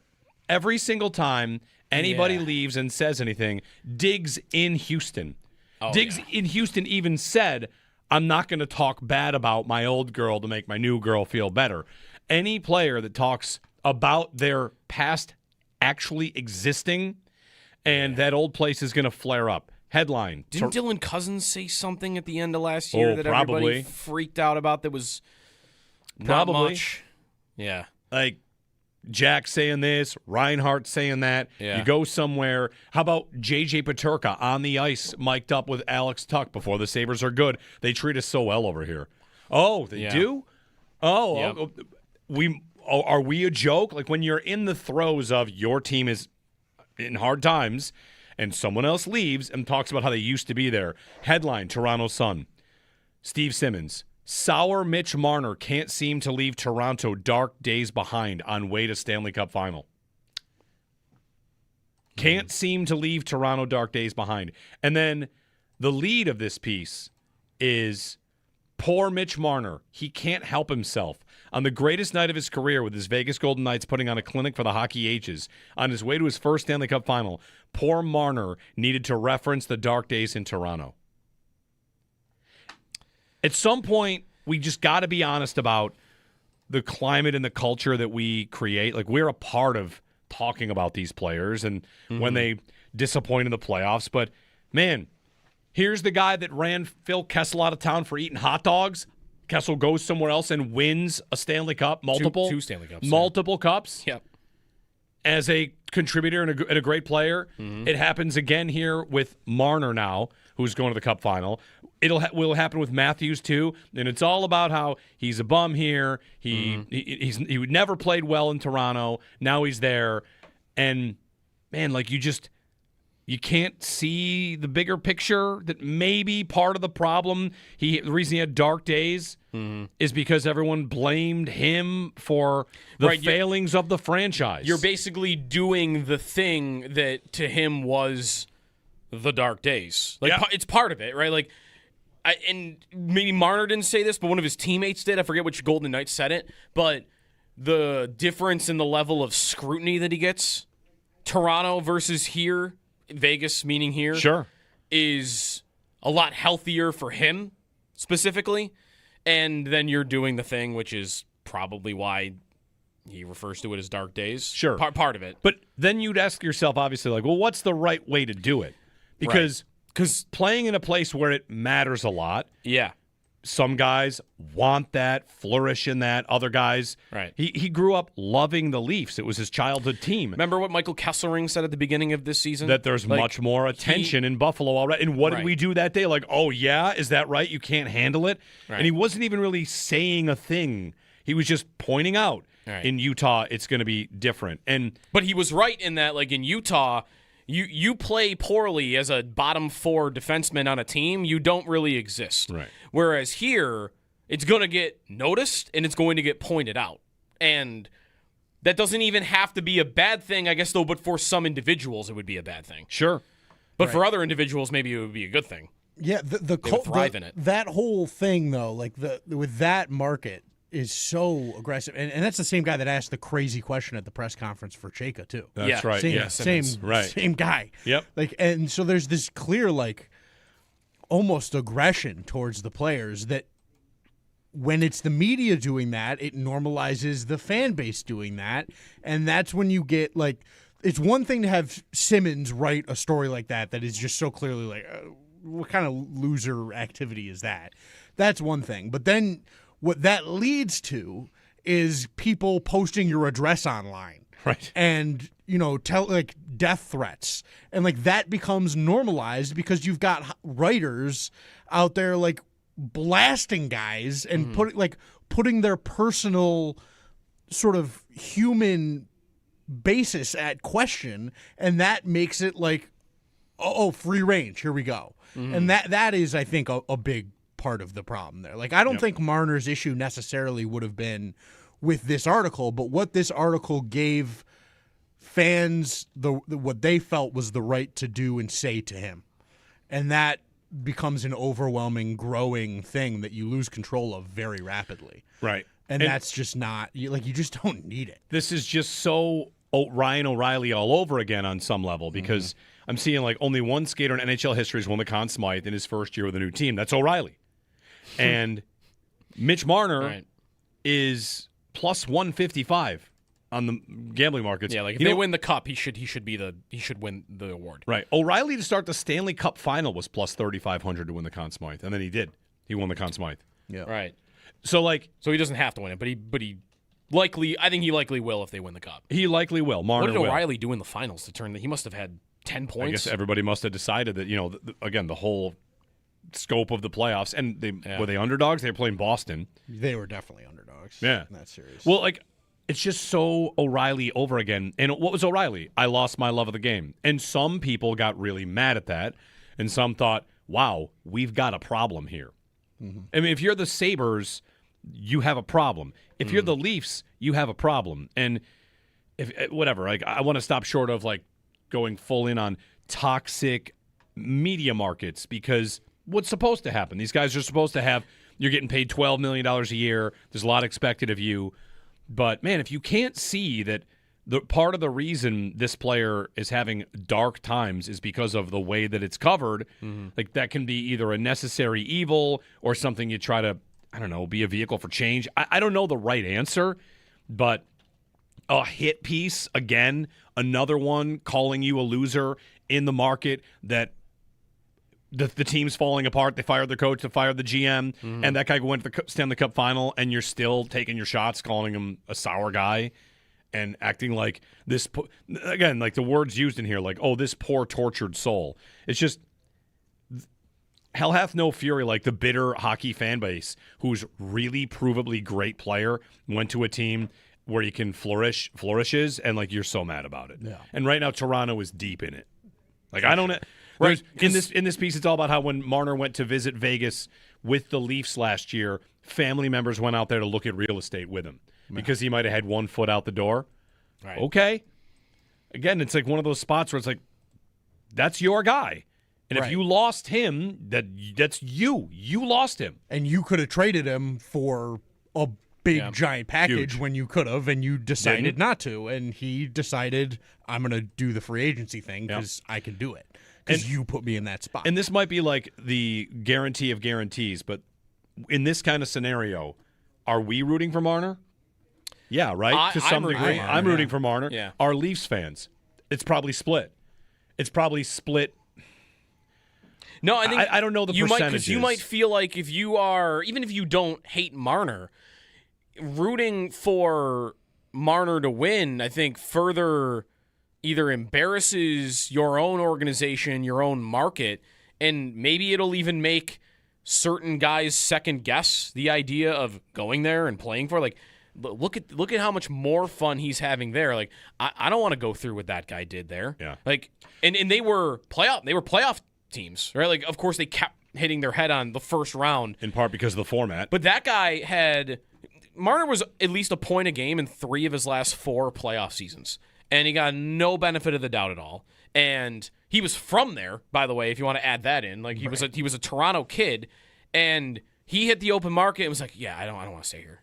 I want to go. I want to leave Vegas. And then when it works for you right away, like, what's that going to do to Matthews psychologically? What is that going to do to anybody? Like, what do I want to play in Toronto now? And if I'm a Leafs fan, I might feel like anything he does successfully is not going to be reflected positively on my own team.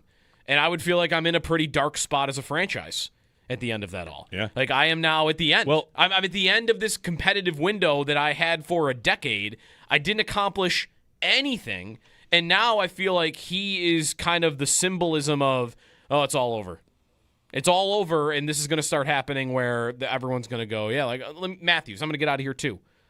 Because look how well it just went for my buddy here. I would want to say, is it not fruit of the same tree here? Lindy in these playoffs, what did he decide to do as we got deeper and deeper into the playoffs after a loss? Like, we're not even going to skate. I'm not going to get my guys to the rink. Lay off the I players. don't even want them to talk to the – I don't need you guys to ask him questions about what it was like to lose that game. We don't even have to worry about it. I'm not bringing them to the rink because I don't want them to answer those questions. And I don't need to go through film for hours and point out every single thing they did wrong. right. And maybe some of their listeners like, oh, these guys are soft these days. These athletes are soft. But like, there's probably a point in here, and I don't know if it's quite an elephant in the room or obvious thing that we're – who wins cups? Places where we kind of went through this yesterday, where it doesn't really matter if you don't. Tampa, Florida. Who's it going to be this year? Carolina and Vegas. Right. When's the last what team kind that of won scrutiny where are they getting through? Right. What are Montreal's top players going to be asked after this series is over? Caulfield, Suzuki, and Slavkovsky have never done anything at 5-on-5 in these entire playoffs. Right. Are they catching a ton of heat for that?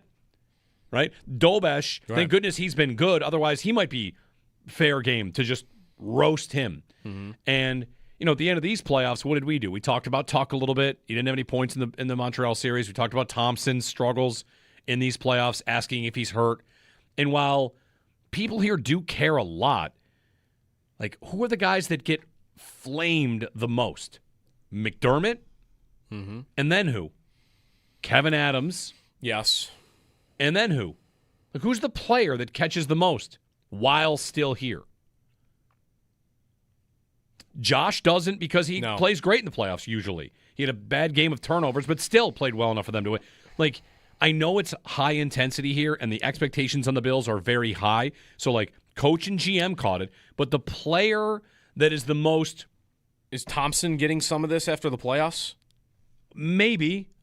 He might be. But it's also a playoff run that was their first one, and it was like house money. Right. How often is it here their best player? Toronto, it feels like it's always their best player. How often here is it their best player? Even when they're good. Even when they're good. Because here they were bad for so long. Like, here it's Keon Coleman, or it's the third pair defenseman on the Sabres that you can't stand, Luke Shen. Like, it feels like it's the guys that actually aren't performing here, rather than the guys that do perform, you just can't win. And I don't want to say that's totally 100%, because there definitely would have been people that were on Eichel at the end, right? Like, you've been here for 7 years, however long he was here, and we haven't won. Your fault. You got to do more. Even though he was great the whole time, your fault. You've got to do more.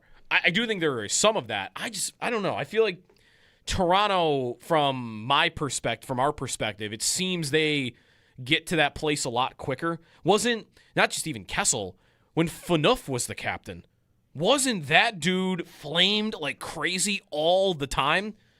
And it was almost funny because, like, you know, he was one of these guys where, like, players would chirp him on the ice too. But, like, that happened with that Toronto team. And it definitely got poisonous with this last core that is maybe nearing its end. Here, I don't know, like, when the Bills lose, it's not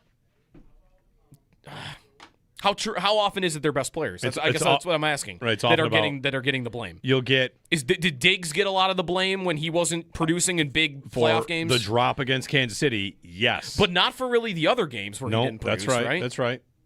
So I don't know. I that's a question. I don't know the answer. Like, how often are we attacking the best players when they're not losing comparative to these other cities that are if we have nuts? 2-3 more years where they lose in the same spot and Tuck were on the team and scored 0 points, like it might get there. Like, I'm thinking of Philadelphia for this as well. Like, Philadelphia goes after their top guys when they're not winning. Like, Embiid's getting this now with the Sixers. Didn't Donovan McNabb get this all the time with the Eagles? Like, they'll go after their top guys. A.J. Brown reads a book. You got to cut that guy. Right, exactly. I feel like Toronto is more that. Yeah, I'm not. I guess part of the case I'm making, and that's is what Marner probably is thinking of when he's thinking of dark days. I'm not sure we are any different because we haven't lived all these exact same scenarios. But I don't know. We've been around for a long time, and I can't think of the best guys on good teams. Too often catching the most heat. Briere and Drury never got it. They didn't have a single shot on goal in Game 7 against Carolina. That I don't even remember that. Right. I mean, we couldn't blame them because we kind of knew the team has been torn apart by injuries. What are you supposed to do? That's why I brought up Thompson, because there were times in these playoffs where that was happening with Thompson. Yeah. And, of course, it happened with Tuck, right, in the Montreal series. It definitely happened with Tuck. 803-0550. Marner to the Cup final. We'll see if Carolina will finish the job and get there. They're up 3-1 after another kind of signature game in this series. They just blow out Montreal nightly and hold the Canadiens to sub-20 on the shot chart again. Jeremy and Joe, shots of audio coming up. We're going to do it about 8 o'clock today here on WGR.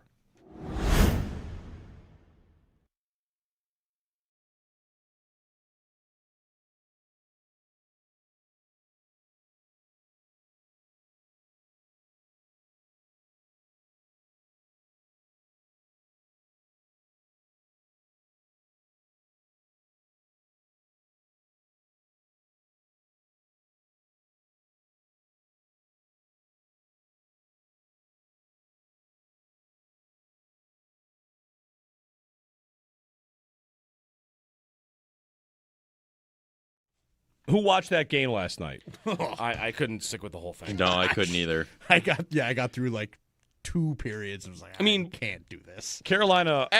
Was it at 3-0 where you just knew, like, okay, I know who's winning this hockey game? Yes, and the series. Yeah. And the numbers on this series, maybe I don't know where everybody is on still mourning the Sabres or what it would have looked like if it was the Sabres, and there's the wishful thinking angle of it.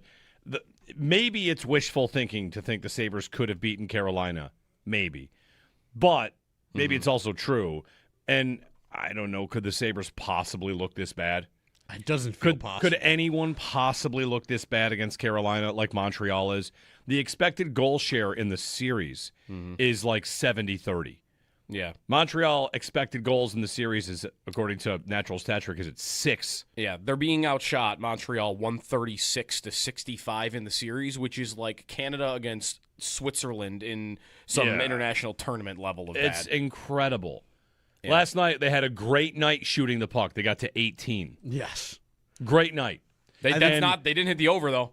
No, they didn't hit the over on shots saved for Freddie Anderson. But also on the box score, they got to 18, but how many was it in the third? Like 5? Yeah. Again, trailing by – it's supposed to be when you're down by 3 or 4 goals, you can just get 10 shots for free. Right. And Montreal cannot, even with a mindset of like anything at that guy, Freddie Anderson, be good, they're just absolutely getting dominated. Mm-hmm.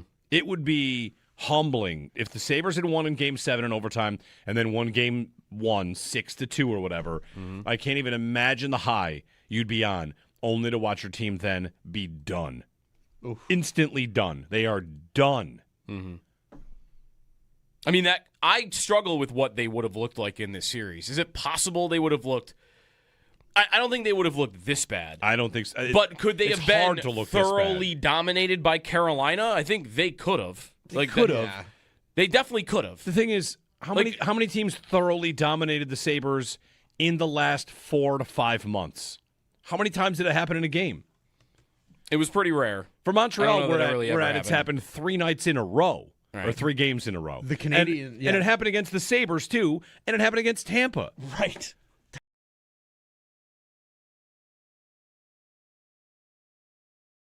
Our conversation yesterday with Luke Korak, who covers the Blues, kind of, for me, put a damper on the idea that they would move Robert Thomas, who seems to be the most popular name to mention right now.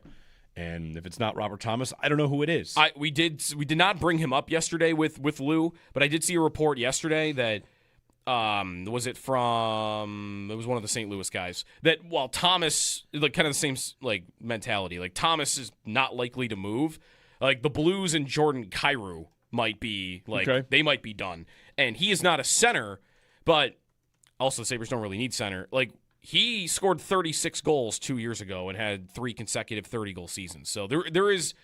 The Blues are good for this. Like they have a lot of players that are worthy of talking about. If Thomas doesn't get traded, they have a winger that is almost as good that would maybe get traded. Okay.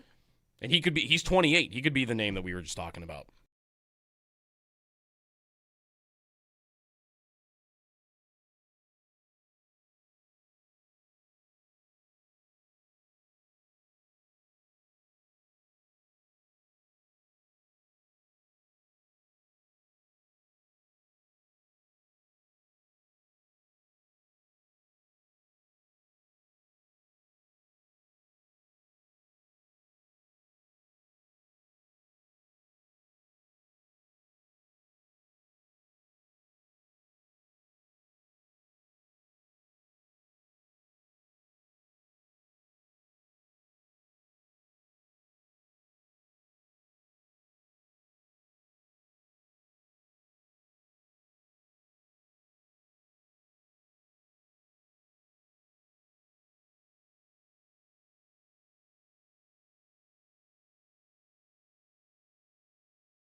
'20-year anniversary of Game 5 in Carolina.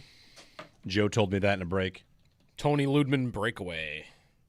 I yelled so loud at that game that I couldn't talk on the 15-hour bus ride home. Sounds like a dream come true for me. I couldn't talk. They lost. They did lose. Thanks. Yeah, yep. I remember that. That was disappointing. I was upset. Corey Stillman. Corey Stillman. He does not work for the Hurricanes Great. currently. 803-0550, looking like Carolina in Vegas in the final. You know, you can handle it. You've been through worse. Shots of audio. We'll mix that in when we get back. Joe Kelly's got that. If you haven't heard that segment, it's a little fun we have on Thursday. Takes us a lot of places around the sports world. To get to that here on WGR.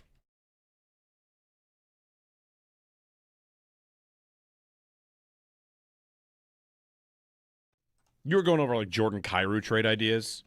Yeah, so there was a blurb or report, rumor, whatever you want to call it, from Jeremy Rutherford, who's one of the big reporters in St. Louis, that the Blues are going to try to trade Jordan Kyrou this summer, but that they'll be looking for, and this is what you expect, they'd be looking for a king's ransom. And he described, and there was an Ottawa report, Bruce Garrioch had a very similar report about what they're looking for Kyrou, who might sound more likely to be traded right now than Robert Thomas. And it's a high-end player, a high-end prospect, and a first-round pick. That's the package for Kyrou, who is a 28-year-old, 30-goal-plus winger, had a down year last year. I think he had maybe 4 30-goal seasons before last season in a row. And he costs 8. He's like the same contract as Robert Thomas. Yeah. Like he's basically Robert Thomas, but he's a winger, and he just scores more than he play makes. High-end player, prospect, and a pick. Yeah. Listen, every Sabres hypothetical trade package is going to include Mertka and a first because Yarmo basically already traded it, right? He agreed to. Yes. Yeah. Who else is in that trade, by the way? I think it was just Merca and a first, wasn't it? It was not another prospect in there for No, I don't think Parayko? so. Okay. Not for Parayko. Right. So Mertka and a first already got traded. They're still here. So I'm going to believe Mertka and a first. Yep. And who's the high-end player? I don't know that I have a high enough end player to rate as a high-end player. But you're trading a high-end player and you want other stuff for automatically your high-end player can't be as good as Jordan Kyrou is. Right. So how about this is the name I'm going to come back to the entire offseason. Ryan McLeod. McLeod, Mertka, and a first. McLeod's a nice player. The Sabres got him. He had good years. He's on a good contract. And he might just be moved out because they have enough centers and they want to save a little bit of money. And the way to do it is to say McLeod, Mertka, and a first for Jordan Kyrou. Who says no? I think that's Do the Blues say no? pretty fair offer. I mean, the Blues, it's not even just the Sabres' willingness to trade Mertka, for instance, or their own first-round pick. It's the Blues confirming that they are interested in those two things. Right? Like, they were willing to trade Parayko for those two things. They like Mertka, or else they wouldn't have agreed to trade for him. It was the player.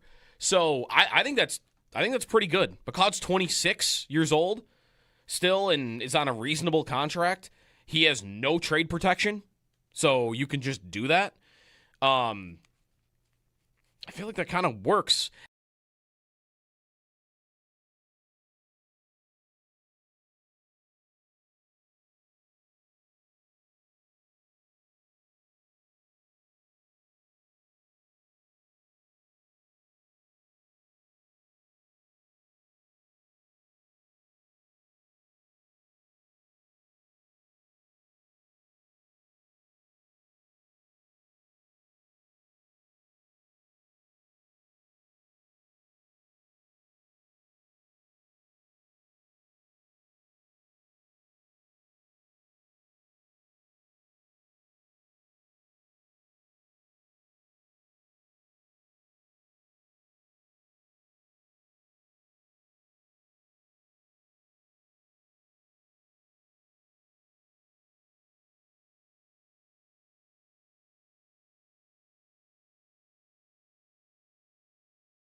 Carolina takes a 3-1 lead in the Eastern Conference Final after their 4-0 win over Montreal last night. Series heads back to Carolina for Game 5 tomorrow. Puck drop set for 8 o'clock. In the NBA playoffs, the Western Conference Final rolls on between OKC and the Spurs. Tonight could be curtains if OKC wins. Tip-off set for 8:30. The Bills, they signed linebacker Demetrius Flanagan-Fowles, formerly of the Giants, to a 1-year contract. And around the NFL, the Jets signed Younghoe Koo, formerly of the Giants. When asked about a potential contract extension, Ravens quarterback Lamar Jackson said he absolutely wants to stay in Baltimore. And Daniel Jones, dealing with the Achilles injury, participated in individual drills at OTAs. The Brown County District Attorney's Office is not yet prepared to make a formal charging of Josh Jacobs in relation to his domestic abuse arrest. If the Packers were to release Jacobs, that would result in a $6.25 million dead cap hit for them. You can catch every take, every reaction, and every Big Buffalo sports moment live now on YouTube with Jeremy and Joe in the morning and Show Up with the Bulldog every afternoon. Watch your favorite WGR hosts anytime, anywhere, live on air, live on YouTube. Brought to you by Belknap Heating and Cooling. For more comfort and less ka-ching, give Belknap a ring. That's your Paddock Chevrolet Sports Update. Paddock Chevrolet with you for the extra mile since 1935. I'm Joe Cali for Western New York's Voice of the Fan, WGR.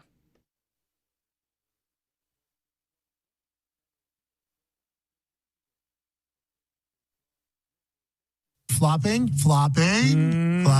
big conversation, Mr. Commissioner. So, it's been a conversation. I would only say that there's a difference between selling a call, exaggeration, and a true flop, which is where you're actually fooling the referees. I think sometimes, even as I sit in the stands at games, players may be falling down, players may be reacting to a call, but then to me, if they're not fooling the referees, it's like, okay, that's like the players are taught to sell calls these days. I mean, can officials get fooled occasionally? We're always looking at that as well. But the officiating is incredible.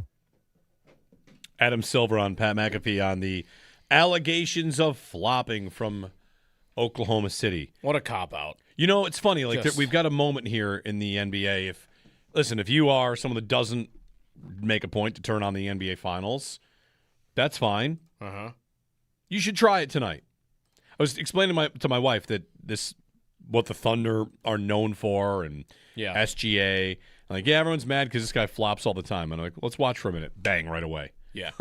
you might have to invest 4 minutes. It's kind of, hey, everybody in the world's talking about this one thing that's happening. Let me turn on the television and see if it's happening. Oh, there it is. Yeah. You'll see. So if it's the kind of thing you want to do for 5 minutes, you could do that. And really, why I say cop out is like we're going to get bogged down in the definition of what a flop is, so that I can avoid the question. Right. It's all the same ideal. It's whether you want to call it tricking or what did he call it, fooling the referees, or exaggerating the call, or flopping. It's all under the same umbrella. It's all their strategy. It's the same thing. It's all designed to get to the free throw line.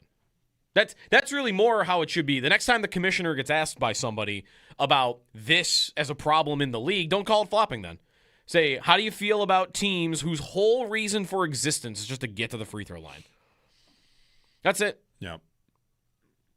I do have a Let's Get Stupid for us later in the show.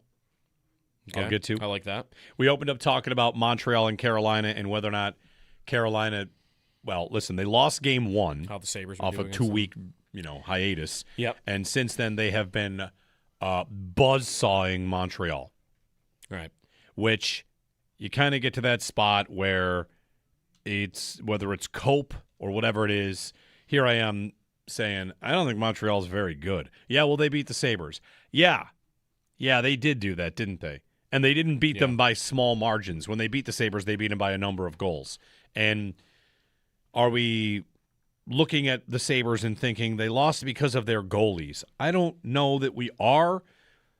Better goaltending, do they win the series? Probably. Maybe it doesn't go to 7.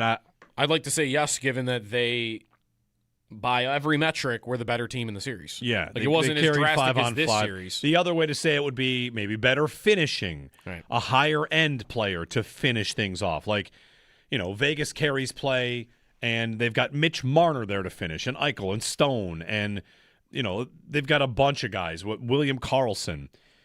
Like, is top-line center something that we should be talking about a lot more than goalie? Goalie might just be, let's try something different and not expect the results to be all that different. Right. You might just be tired of it, make a change for the sake of making a change. But Montreal getting absolutely smoked in this series, 43-18 in shots is like routine. Mm-hmm. How's that make you feel about the Sabres? It still makes me feel like a missed opportunity, whether that's, science-based or just emotions. I feel like if they had scored in Game 7 against Montreal, I don't think the series looks this much like a blowout. I just think they'd match up better. But that just might be my own, wish for that to be true. Yeah. I would Two things. One, I would wonder in the Buffalo-Carolina matchup if it had happened. Like, Dobish has kept some of these games close. Like, he's at 6 goals above expected in this series. Yeah, so with the Sabres, it should be worse then. It should be worse. Like, they honestly should have got swept, right? By how well they've played in 4 games, they should have been swept. And they were very close to tying the series at 2 from an offside review challenge away from that happening. And that would be because Dobish. And would the Sabres get that level of goaltending in this series? Like, I wouldn't be as confident. But sure, it was possible. They have coin flip goalies. When I look at the goalie thing, part of it is your availability to do it. Just maybe this offseason isn't perfect for this because it might be Hellebuck or bust, or you're kind of getting a guy that's as good as you already have. But I would just say in general, all right, yeah, number 1 center, I could totally get down with compare the Sabres and what they have right now to what the other teams do. As their season ended, Josh Norris was their number 1 center, right? Not a bad player, but he's your number 1 center. How does that compare to the other teams that are left? It's not even close. It doesn't rate, right. It's not Nathan McKinnon. It doesn't I know rate. they're gone too. It's not Jack Eichel. It's not Nick Suzuki even though he hasn't been unbelievable in the playoffs. It's not Sebastian Aho. It's not Sebastian Aho. Like, right. Sure, that is an area where even if Tage is there, I feel like how often am I getting this deep into the playoffs and feeling like I've got the better guy at number 1 center? It probably wouldn't happen that often. How easy is that to upgrade? Not that easy. It's like the hardest thing in the sport to upgrade. It's why the tank existed. Right. It's why those guys only go that high. And it's why you can think of the only few examples of when guys move teams like that at that position. It's Eichel. It's John Tavares hitting free agency. Like, it never happens. So part of why I focus on goalie or winger even right now is I just would not expect that a number 1 center that's going to compare to those guys will ever be made available to you. Right. This is a little bit like the conversation franchise quarterback. You know, at the NFL trade deadline, when a team that doesn't have a great quarterback makes a trade, you say, why would you do that? Your quarterback's not good enough. Like the Colts, I look at this all the time. Like, well, what are we supposed to do? Not try? Right. And your scenario here is it's tough to get a number 1 center. It's on the level of right. these guys we're talking, like right. Aho and Eichel. It's on the level McKinnon. of trying to get a top-level quarterback. And the answer is, like, what am I supposed to do? Not try? Right. I'm close as it is. Can I win with Josh Norris being my top-line center? I don't know. Maybe not. Maybe Oslin or Helenius grows into a spot like that. Like, it would be wishful thinking. But, right, your idea is I can't probably get the guy to go over top of Norris. Right. And if I did, it would cost so much that it's probably not even possible. So why don't I try to upgrade somewhere else and see if I can still ride it in? Right. That's why, by the way, I think it's best for the Sabres if Tage Thompson just plays center for the long term. Because there are 2 different ways to attack the question. One, is Thompson better on the wing? You could get to a yes on that. But do I need him to be my number 1 center? Is he my best number 1 center? And it wasn't going well in round 2. And I feel like they were right to pull him away from that. Let's put you on the wing. It's not going great. But at their cores, over the course of a whole season, Thompson is their best center. Absolutely, unequivocally. Scoring goals, how dynamic he is, what the numbers say when he's on the ice. Like, you could say he's better on the wing. He is their best center. He's a 40 goal scorer 3 times in the last 4 years. Like, part of this is, for me, he's here, and that's pretty good. I don't think you're going to be able to upgrade on him at center. So I'd like them to continue to find a solution to him doing it. This year, remember, he wasn't really supposed to play center. They began the year with him on the wing, and Lindy said multiple times, we envisioned Norris and Kulik being our top 2 centermen. And where did you end up? Well, Thompson's got to do it. And then he did it pretty darn well all the way through to round 2. So if you want to have a number 1 center that's on par with some of these guys, I feel like you have to commit to Tage is a center, and he's going to continue to play center for me for the long haul. Until, a Helenius or an Oslin proves that they're as good as him. Is the Pettersson idea dead to all of you? I think so. Yeah. Elias Pettersson, Vancouver. It seems like it's been so long since he's been, like, peak form. And how about type of player in the playoffs? Are we Are we thinking about a type of player that they're going to need? That's why I thought about more and more about your McLeod idea from earlier. Do they view him as a type of player that you need to win in the playoffs? And Pettersson's not that. I don't think. I mean, he had one really good playoff run in the COVID bubble, but the last time he was in the postseason, 13 games, 1 goal, 5 assists. Yeah. Like, didn't really do a whole lot. No, he would be off the table for me. 803-0550 is our phone number. Shots of audio powered by Outlet Liquor. When it's time to stock up, it's the best place to buy a case. What's your outlet? Joe Cali, take it away. He collects sound throughout the week from the sports world. He's out there surveying the scene.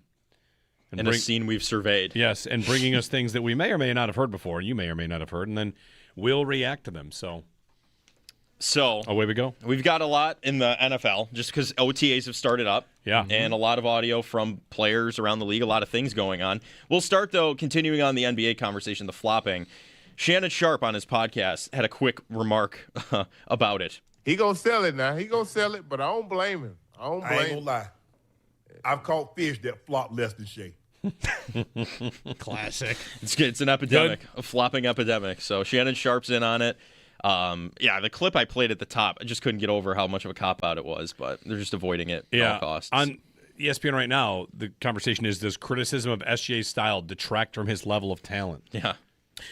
Definitely. Yes, but he is inviting it. Yeah, right. Definitely. Don't play like a fool, and you want credit for how good you are in the mid-range and all that. Like, stop doing all this. Yeah, sure. Right. Be simple. To the NFL, Jalen Hurts at OTA press conferences asked a question about A.J. Brown. A.J. is traded. How would that affect the offense? How would that affect me?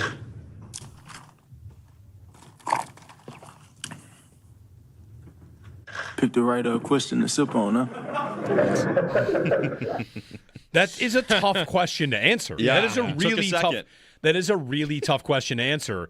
Right? What's the perfect response for Jalen Hurts? Oof. If A.J. Brown was traded, what effect would it have on this offense? If he was already traded and you're asked this question, you'll be like, I think we got the guys in here that can do it. Yeah. But since he's not been traded, you can't say, I think we got the guys in here that can do it. You can't. Can't dance around it. But you don't want to say, oh, we would never be able – he's such a great player. Right. We don't want him to go because you know he might be going. Right. How do you answer that? It's a really tough one. Do you not have to just go like, well, I trust in our team and our staff to overcome any challenges we may face? Something like that. Oh, like yeah? Well, what do you know? Do you know right. he's already out the door? Like that's, I don't know. I feel like I don't even know what the right answer would be. Some version of like, I don't know why we'd think that's going to happen. Mm-hmm. Right. Well, I can't think about what our offense could be. I can only think about what it is. I don't want to That's some Jalen Hurts. You really just want him to play the game like and be funny almost. Just be like, what? Back to the report, like, why do you think he's getting traded? With a little smirk on his face. Why are you asking me about losing my best receiver? That's all you can really do, I think. Yeah. Just drop a little. If I don't really deal in hypotheticals. Right. And if I did, that would be so Jalen Hurts. Yeah, exactly. Like I can only live in the present, so I can't. Start talking about how you're gonna need something book related. Like you could be funny with it. If you're Jalen Hurts. Well, it's like SGA said. I have the answers to the test. I just have to see the questions first. How will it affect their offense? It's not even really going to change it that much, right? They didn't use him. No, he's a sacrificial X receiver a lot. Yeah, that they throw to. And they added Mekhi Lemon in the offseason, right? Mm-hmm. And then they added Datavian Wicks from Green Bay. Datavian Wicks, yeah. Like, it was a weird Aren't thing. they going to be the exact same offense? Don't forget. What else? One more. They added one more. I don't remember. They added one more. Oh, Elijah Moore. Elijah Moore. Yes. The hero of last offseason.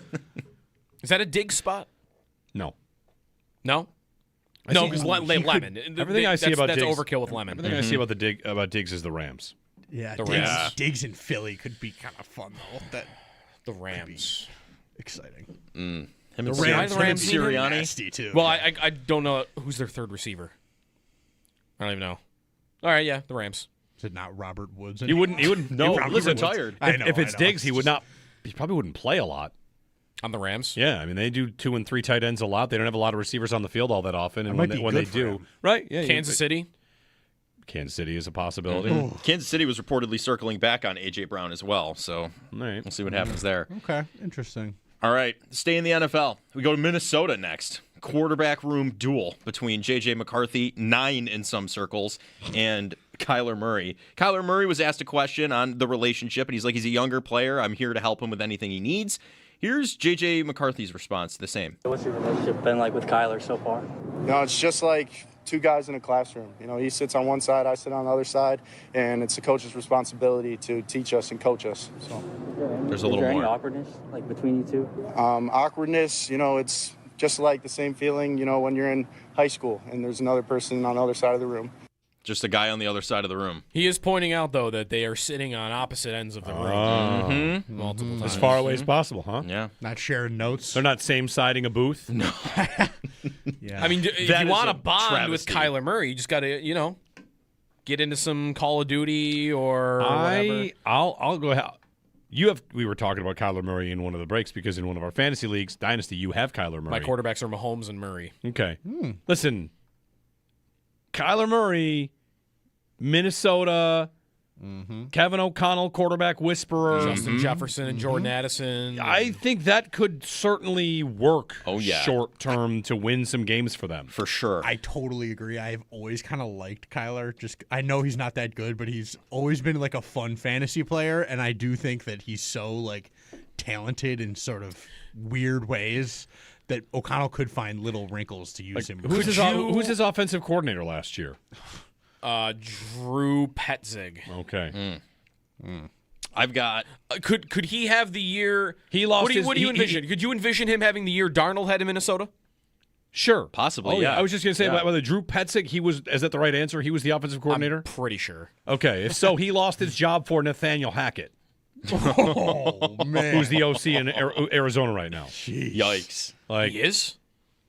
No, that's not Petzig, right. Petzig 3 years in Arizona. Yeah, Nathaniel Hackett's the offensive coordinator in Arizona. Petzig's now the offensive coordinator in Detroit. He's also a Rochester guy. Now, granted, hold on. Hackett is behind, of course, Coach Mike LaFleur, who's probably going to be doing all the heavy lifting. Yeah, the only thing, though, that's I agree. I think Murray probably goes well. I think they would envision a plan for him. They wouldn't have signed him otherwise, and he's got talent. But he's not the type of quarterback that I think of for that type of system. Is that not an under center, play action, turn your back to the defense type of offense that is not Kyler Murray. Again, I think O'Connell is smart enough and he's a good enough coordinator that if they got to do different things and play the spread, they'll be fine. But it's just not the type of quarterback that I feel like that type of offense usually has. I think the idea of a retread quarterback finding success, it comes down to the coach. Half the time we have had these kind of conversations, they've been about Mike Tomlin's Steelers teams, and that's not going to happen.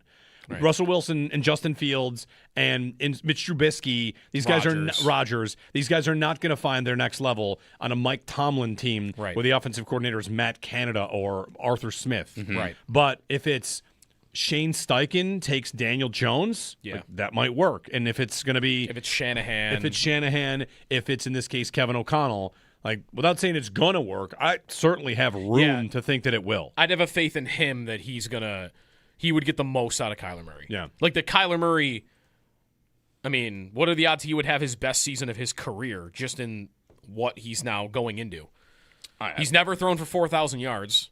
He's never thrown for 30 touchdowns. You got to think. Will he do one of those two things this year? Like that? That's very realistic. And any quarterback battle, I think, is a joke. There's no way McCarthy is starting for that team. He's so dead no in the water way there. No way. 9 is on the bench. Yeah. They had 3 quarterbacks start games or playing games last year. Ooh, was Max Brosmer. He was. Yeah. He's the one who threw the worst pick you've ever seen in your life. Max Brosmer had 4 interceptions. That's right. On who's the third? Wentz. Yeah, right. Carson Wentz. Carson Wentz. I've been like honest. It's kind of funny. I've been thinking about Kyler in Minnesota. I'm kind of excited to watch him. Mm-hmm. Yeah, I think it'll be fun. Watching. I picked him up on waivers in a dynasty league. I'm using him as trade bait now for some picks possibly. Does he still run? Yeah. He's maybe not as prolifically as when he was younger, right. But He's still got the little toddler sprint going. Yeah, he does have that little scramble run. I've always, there's something about him that has always been sort of charming to me. Like, I appreciate his weirdness. And his Call of Duty expertise. Yes. The only other question I would have about him, not just the system, because I think I have a confidence in O'Connell, in his career, he's not typically been the guy to feed his number one receiver the way you want. But he's also never had a receiver. Has he had a guy, as, right? Like, I mean, like it was Marvin Harrison Jr., and before that, it was Fitzgerald for a while when he first got there. Hopkins. Yeah, I guess Hopkins had some good numbers. Yeah. Oh, Hail Murray. Hail Murray That's was right. Hopkins, yeah. Too soon. Sorry. Too soon. One more shot. And if you know me, there's no way that this wasn't going to get played. The event leading up to the Indy 500 is the Oscar Mayer Wiener 500. And the radio call from this. So this is a Wienermobile race? Yes. It's based on like drafting. They call the drivers hot doggers. It's gold. Here it is. That's a block, Townsend. That's absolutely a block. That is a dirty wiener.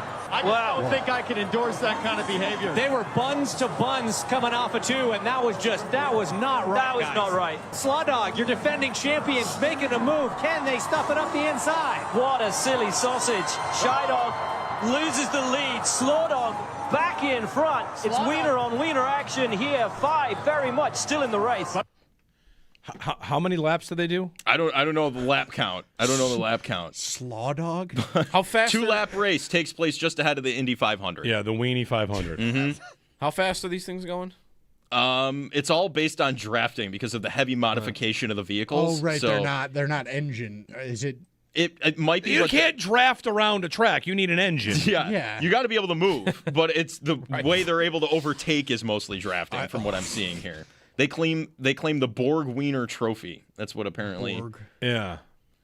Borg Wiener Trophy. I need more information on that. I'm gonna get that right now. Are there like regulations on the engines? Like, is this a V6 only, like a 2.2 liter V6 engine only, or what? Like, Giant hot dog cruisers reach top speeds between 60 and 70 miles per hour, powered by a Chevy V8. Okay. It's a V8. So they can theoretically cruise up to 90, but because of the heavy modification of the vehicle. It's 6. It's a 6 Wienermobile race. 2 laps. It's officiated by the commander in beef. Obviously, yeah. 100%. AC Man for filling us in on that part. The driver's known as hot doggers, and it's the same 6 hot dog every year. Yeah, but just some interesting TV calls and radio calls from that. Wow. How much do you gotta get paid to play-by-play on the weenie race? Did you all see what Drake May got asked yesterday at a press conference? Oh, that was another one. I totally missed that. I had that. I have it right here because I did not see this. Okay, or hear this. You don't know what's coming. I don't know what's coming. Okay, this is even better. I don't think I know. This is great. This is even better. I gotta find it. Sorry, one second. It was here it is. It was a rude question. Yeah, journalism's going interesting places. I'm really looking forward to that, and you got to keep building. To follow up Butchie's rude question, are you thicker with 2 C's? Is that the way you're supposed to say it? Is that kind of like the hip thing? Are you thicker with 2 C's? Is that how we're supposed to be? Or you got to pause if that's anything. Thicker with 2 C's. Are you thicker with 2 C's? He asked Drake May, the reporter. Okay. And it's Drake May did not want to answer that. No. Drake May was not interested in engaging in that conversation. It's another way to say a full figure body type, but sure, yeah. I mean, right. I think we all. Yeah. It's an odd. Seems like an odd choice. Yeah, odd place. What are we doing? That's my question. Why are you asking your quarterback that?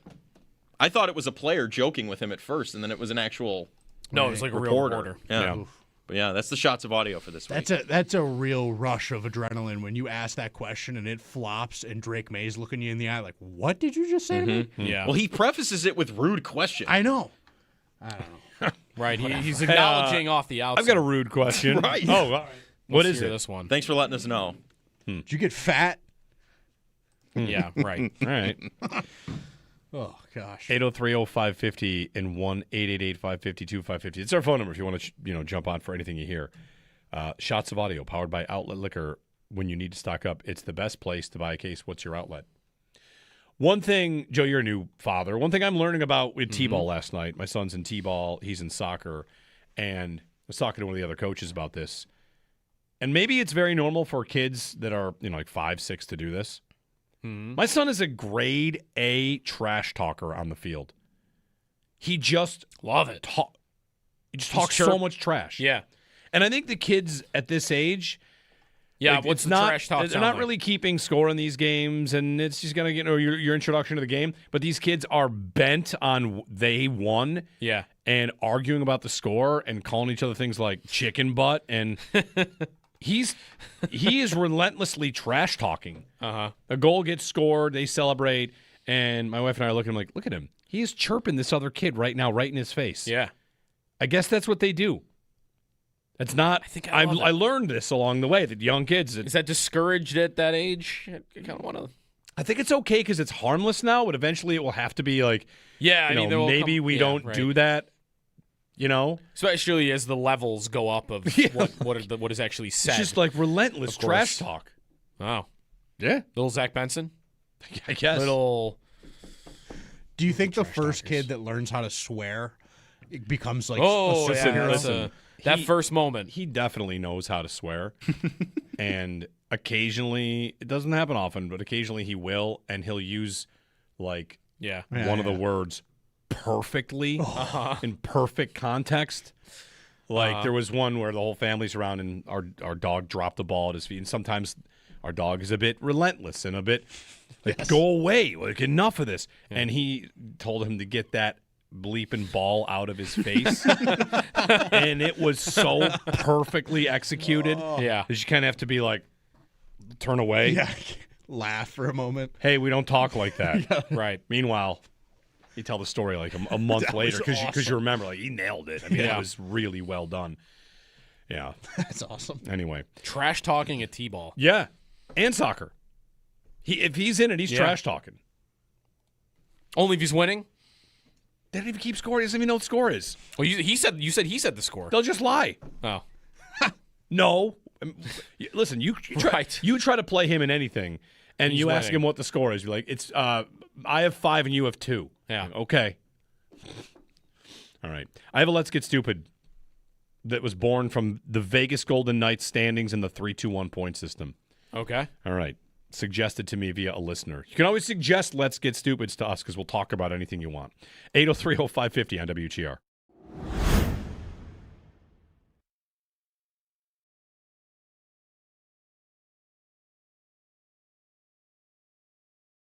You were going over like Jordan Kyrou trade ideas. Yeah, so there was a blurb or report, rumor, whatever you want to call it, from Jeremy Rutherford, who's one of the big reporters in St. Louis, that the Blues are going to try to trade Jordan Kyrou this summer, but that they'll be looking for, and this is what you expect, they'd be looking for a king's ransom. And he described, and there was an Ottawa report, Bruce Garriott had a very similar report about what they're looking for Kyrou, who might sound more likely to be traded right now than Robert Thomas. And it's a high-end player, a high-end prospect, and a first-round pick. That's the package for Kyrou, who is a 28-year-old, 30-goal-plus winger, had a down year last year. I think he had maybe 4 30-goal seasons before last season in a row. And he costs he's like the same contract as Robert Thomas. Yeah. Like he's basically Robert Thomas, but he's a winger, and he just scores more than he play makes. High-end player, prospect, and a pick? Yeah. Listen, every Sabres hypothetical trade package is going to include Mertka and a first because Jarmo basically already traded it, right? He agreed to. Yes. Yeah. Who else is in that trade, by the way? I think it was just Mertka and a first, wasn't it? It was not another prospect in there for Parayko? So. Okay. Not for Parayko. Right. So Mertka and a first already got traded. They're still here. So I'm going to believe Mertka and a first. Yep. And who's the high-end player? I don't know that I have a high enough end player to rate as a high-end player. But you're trading a high-end player and you want other stuff for automatically your high-end player can't be as good as Jordan Kyrou is. Right. So how about this is the name I'm going to come back to the entire offseason. Ryan McLeod. McLeod, Mertka, and a first. McLeod's a nice player. The Sabres got him. He had good years. He's on a good contract. And he might just be moved out because they have enough centers and they want to save a little bit of money. And the way to do it is to say McLeod, Mertka, and a first for Jordan Kyrou. Mm-hmm. Who says no? I think that's a Did the Blues say no? Pretty fair offer. I mean, the Blues, it's not even just the Sabres' willingness to trade Mertka, for instance, or their own first-round pick. It's the Blues confirming that they are interested in those two things. Right? Like, they were willing to trade Parayko for those two things. They like Mertka, or else they wouldn't have agreed to trade for him. It was the player. So I think that's pretty good. McLeod's 26 years old still and is on a reasonable contract. He has no trade protection, so you can just do that. I feel like that kind of works. They had their ESPN insiders, Jeremy Fowler, Dan Graziano, Benjamin Solak, Seth Walder, all making offers. And these are some hypothetical trade offers for Keon Coleman. Mm-hmm. All right? So everybody out there, you ready to play the game? Let's make a deal. Does anybody want to make these trades? All right. Have you seen these yet or no? No, I have not seen them. Right. I mean, I can't imagine it's much. That's the thing. But how little is it? Go ahead. Jeremy Fowler's offer. Okay. Keon Coleman to the Ravens. The Bills get a 5th-round pick. I would do that. Okay. I actually would. Yeah, send him to Baltimore. Go ahead, Baltimore. You put him in as a starting receiver and see how that goes. Well, it's a 5th-round pick, so, who the Bills traded a 5th-round pick for? Ooh, that's a good trivia question. Last time the Bills traded a 5th-round pick in a trade, it would have been for... They spent more than that on Rasul Douglas. They spent more than that on Kelvin Benjamin. Rasul Douglas, yeah. They spent more than that on Amari Cooper. What did they spend a 5th Douglas on? was like a net 4th. Did they trade for Matt Castle? No, maybe they traded Matt Castle away to get a 5th-round pick. They traded A.J. McCarron away for like a 7th. No, that might have been a 5th even. Anyway, Tyrod, they got a 3rd. We'll get back to that. Yeah. So, Jeremy Fowler, 5th-round pick. You're already taking the deal. All right, well, I'm taking the deal. You don't even need to see the other offers then. You've traded. Well, I haven't called the Ravens yet. Okay. I'm telling we're a part of the same front we office. have 4 offers on the table. This is an internal meeting. Fair. Dan Graziano's offer, Washington. Trade Coleman to Washington for a 2028 5th-round pick. Why wait a year? Why wait? Taking your why offer. wait 2 years? I guess the idea is because you would, you'd want to keep him out of Baltimore. Right. Yeah. Benjamin Solak's offer to make this trade, a 2028 5th-round pick. Even further really away. Creative, these guys. But the Raiders get Coleman and a 7th. Yeah, no. So you're giving Coleman and a pick for a pick in 2 years. Yeah, no thanks. No thanks. Okay. Seth Walder's offer. Carolina takes a 3-1 series lead in the Eastern Conference Final after a 4-0 win over Montreal last night. The series heads back to Carolina for Game 5 tomorrow. Puck drop at 8 o'clock. In the NBA playoffs, the Western Conference Final rolls on between OKC and the Spurs. Tonight could be curtains if OKC wins tonight. Tip-off set for 8:30. The Bills, they signed linebacker Demetrius Flanagan-Fowles, formerly of the Giants, to a 1-year deal. And around the NFL, the Jets signed Younghoe Koo, formerly of the Giants. Daniel Jones, dealing with the Achilles injury, participated in individual drills at OTAs. And when asked about a potential contract extension, Ravens quarterback Lamar Jackson said he absolutely wants to stay in Baltimore. The Brown County District Attorney's Office said it's not yet prepared to make a formal charging of Josh Jacobs in relation to the domestic abuse arrest. If the Packers were to release Jacobs, that would result in a $6.25 million dead cap hit for them. Catch every take, every reaction, and every big Buffalo sports moment live now on YouTube with Jeremy and Joe in the morning and Show with the Bulldog every afternoon. Watch your favorite WGR hosts anytime, anywhere, live on air, live on YouTube. Brought to you by Belknap Heating and Cooling. For more comfort and less ka-ching, give Belknap a ring. That's your Paddock Chevrolet Sports Headlines. Paddock Chevrolet with you for the extra mile since 1935. I'm Joe Cali for Western New York's Voice of the Fan, WGR.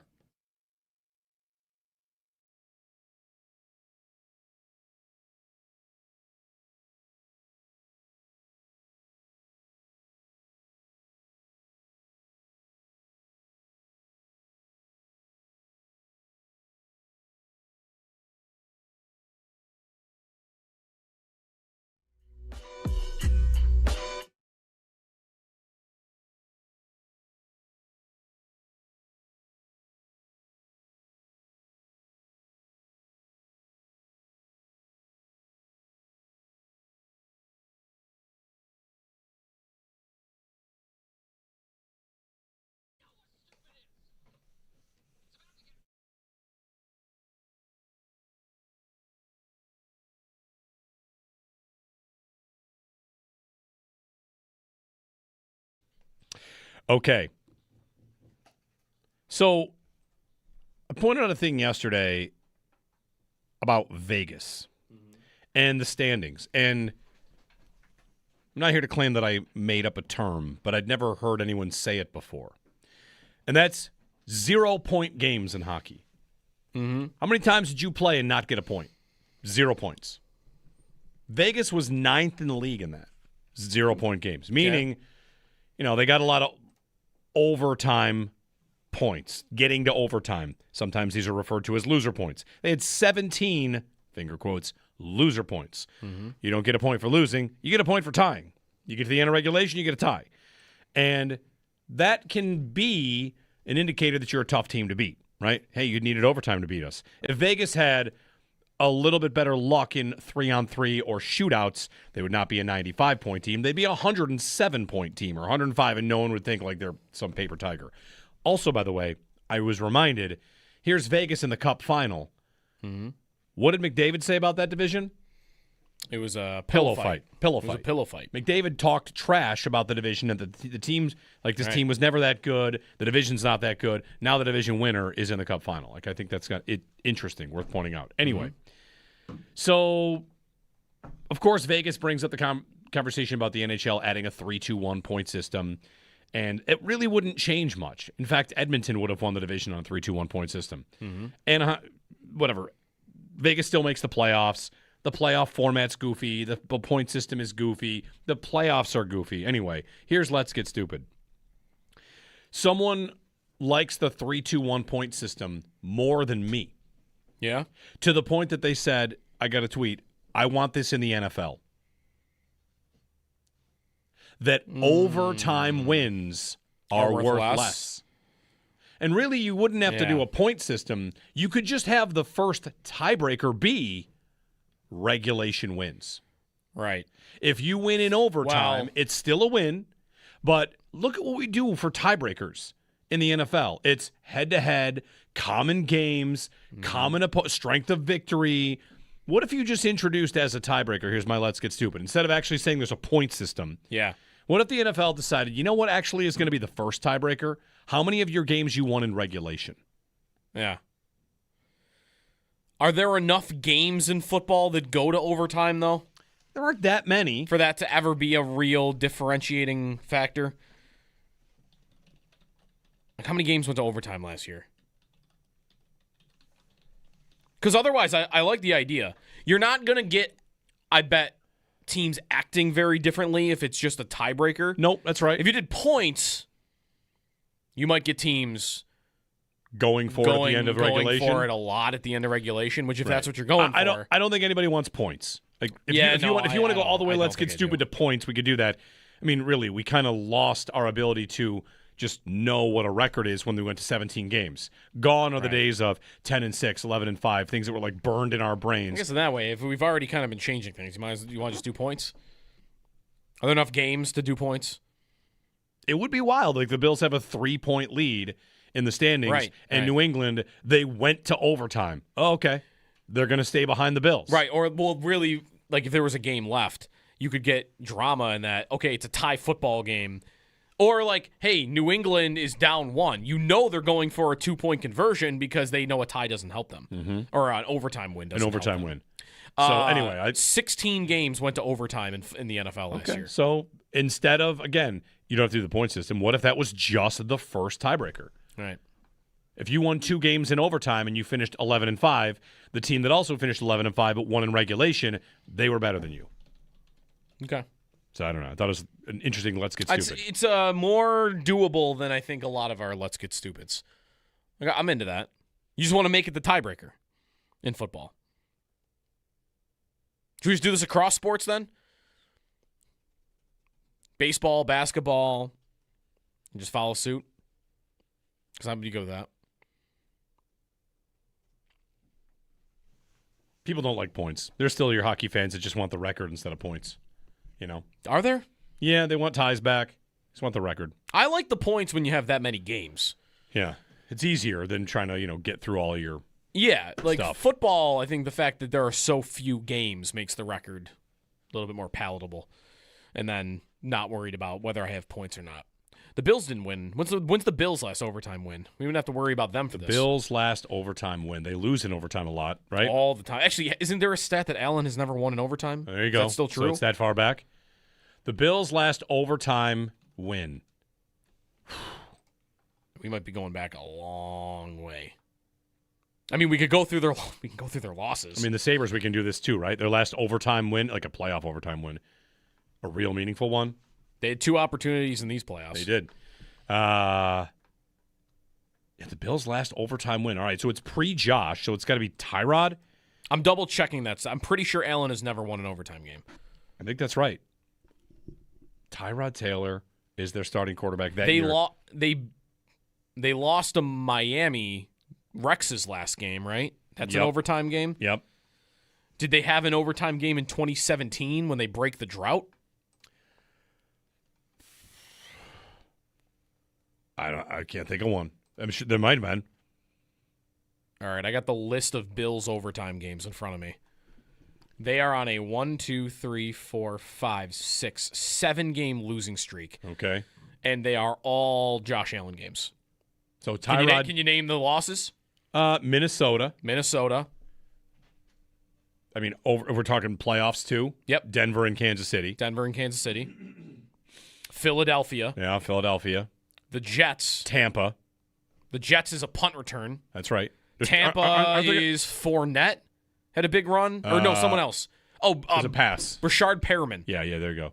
On Houston. Houston. Which is a ridiculous one. So the Bills' last overtime win was in the year they broke the drought. Tyrod Taylor. So Sean McDermott had won. Who did they beat? It wasn't Tyrod Taylor. Oh, wow. It's not Nathan Peterman. Oh, it's the Colts. The snow game. The snow game is their last overtime win. Joe Webb is the quarterback. Has the Bills' last overtime win. Joe Webb. Unbelievable. Wow. All right. And then previous to that, you got to go back to 2014 against the Bears in Week 1. Where I believe Fred Jackson throws Chris Canty through the earth's core. Yes. Yeah. That's a good one. 7-game overtime losing streak. And those are not all. Allen didn't get to touch the ball. In fact, how many of those overtimes did the offense touch the ball? You're not allowed to ask that question. You're only allowed to ask how many points the defense gave up. That's the rule. Houston, they touched the ball twice, right? Mm-hmm. Tampa. How many points did the defense give up? 22, including overtime and multiple drives. Tampa. I don't remember if they touched the ball. I think they got the ball first. 13 seconds, Maybe they not. didn't. Minnesota, they did, because the pick is what ended the game. The Jets, they did, because they punted, and that's what ended the game. Right. And then Philly, I think they did, didn't they? And Denver, they did. I'm pretty sure in the 7 overtime losses, they touched the ball in all but one. Pretty sure 13 seconds is the only one. I'm going to find out if they touched the ball in Tampa. Yeah, maybe not. I have the box score in front of me. I actually just easily click it here. Because if so, wouldn't that mean that... No, I guess it wouldn't mean this. Never mind. I don't know. Did the defense stop the offense every single game except the 13 seconds game? But that wouldn't be true, right? Like the Jets game, they never went out there because it was just someone out there is going to remember if they touched the ball in this game. I'm looking at I'm at the box score. I need the play-by-play. It's a good game. They came all the way back. It was. They punted 3 and out in overtime. Yep. All right. Well, this is fun. Yeah. It's time to win an overtime game, folks. Joe Webb. Joe Webb having their last overtime win is incredible. It is funny. 803-0550 to join us on WGR.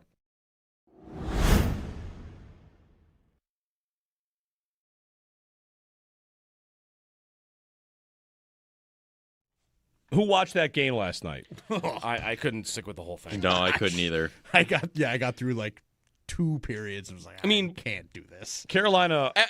Was it at 3-0 where you just knew like, okay, I know who's winning this hockey game? Yes, and the series. Yeah. And the numbers on this series, maybe I don't know where everybody is on still mourning the Sabres or what it would have looked like if it was the Sabres. And, there's the wishful thinking angle of it. Maybe it's wishful thinking to think the Sabres could have beaten Carolina. Maybe. But maybe it's also true. And I don't know, could the Sabres possibly look this bad? It doesn't feel possible. Could anyone possibly look this bad against Carolina like Montreal is? The expected goal share in the series is like 70-30. Yeah. Montreal expected goals in the series is, according to Natural Stat Trick, is at 6. Yeah, they're being outshot, Montreal 136-65 in the series, which is like Canada against Switzerland in some international tournament level of bad. It's incredible. Yeah. Last night, they had a great night shooting the puck. They got to 18. Yes. Great night. They didn't hit the over, though. No, they didn't hit the over on 20.5. shots saved for Freddie Anderson, but also on the box score. They got to 18, but how many was it in the third? Like 5? Yeah. Again, trailing by. It's supposed to be when you're down by 3 or 4 goals, you can just get 10 shots for free. Right. And Montreal cannot, even with a mindset of like anything at that guy, Freddie Anderson, be good. They're just absolutely getting dominated. Mm-hmm. It would be humbling if the Sabres had won in Game 7 in overtime and then won Game 1 6-2 or whatever. I can't even imagine the high you'd be on, only to watch your team then be done. Oof. Instantly done. They are done. Mm-hmm. I mean, I struggle with what they would have looked like in this series. Is it possible they would have looked? I don't think they would have looked this bad. I don't think so. But could they have been hard to look thoroughly dominated by Carolina? I think they could have. They could have. Yeah. They definitely could have. The thing is, how many teams thoroughly dominated the Sabres in the last 4 to 5 months? How many times did it happen in a game? It was pretty rare. For Montreal, we're at it's happened 3 nights in a row. Right. Or 3 games in a row. The Canadian, and it happened against the Sabres, too, and it happened against Tampa. Right.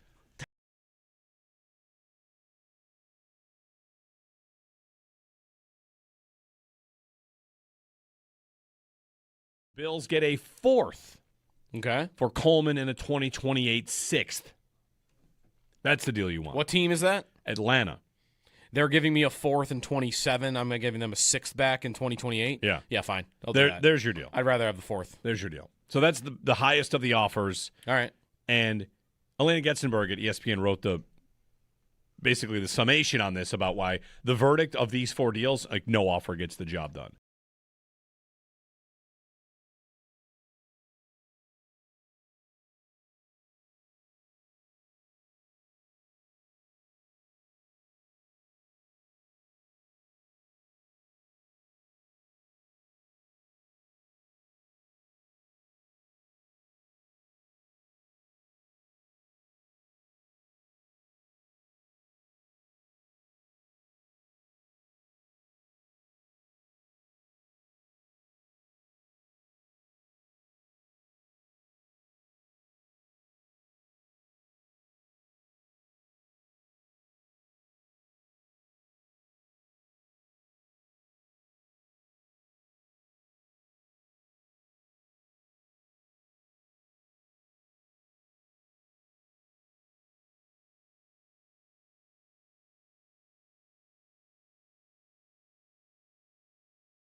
Hey, Jeremy and Joe, I have a stat of the. Well, we already did stat of the day. Owen already had stat of the day. So a second stat of the day. It's a second stat of the day. It's another Montreal stat. Yours was what, Owen? This is a dueling stats about the Montreal Canadiens and what they're currently doing. Yeah, mine was that Carolina had 43 shots on goal last night, and it took the Canadiens their last 3 games to reach 43 shots on goal. Gotcha. So that was mine. Okay, so stat of the day part 2, bonus. Stat of the day 2. It's a famous line about part 2. Stat of the day 2, electric boogaloo. The Canadiens. You're looking for a word that rhymed with 2. And I know that's a reference. It's a movie from 1984. Yeah. Breaking 2, Electric Boogaloo. Yeah. 43 shots. The Canadiens have 43 shots in the last 197 minutes. That's the last 3 games. 2 of them went to overtime. So in the last 3 games, Montreal has 43 shots. Mm-hmm. That's an average of 13.1 shots per 60. Okay? Okay. That is the fewest shots per 60 minutes by any team over any 3-game stretch, regular or postseason, since tracking shots started. 1955. Wow. Whoa. The lowest shots per 60 ever. Ever. Right. In a 3-game stretch. Just ended in game 5. Just have it be over. If you're Montreal, you're like, change the lines, we're maybe. We're not dead yet. Yeah. All right. We'll get you the Athletic just put out the top 25, the trade bait board in the NHL. We'll go through some of the names. Who do we want here? Mm-hmm. And maybe the most likely assets the Sabres would move. Talk about that as well. 803-0550 on WGR.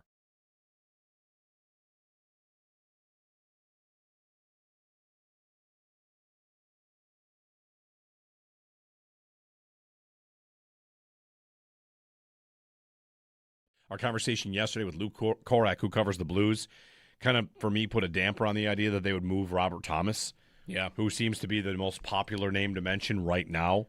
And if it's not Robert Thomas, I don't know who it is. We did not bring him up yesterday with Lou, but I did see a report yesterday that it was one of the St. Louis guys, that while Thomas, like kind of the same mentality, like Thomas is not likely to move, like the Blues and Jordan Kyrou might be they might be done.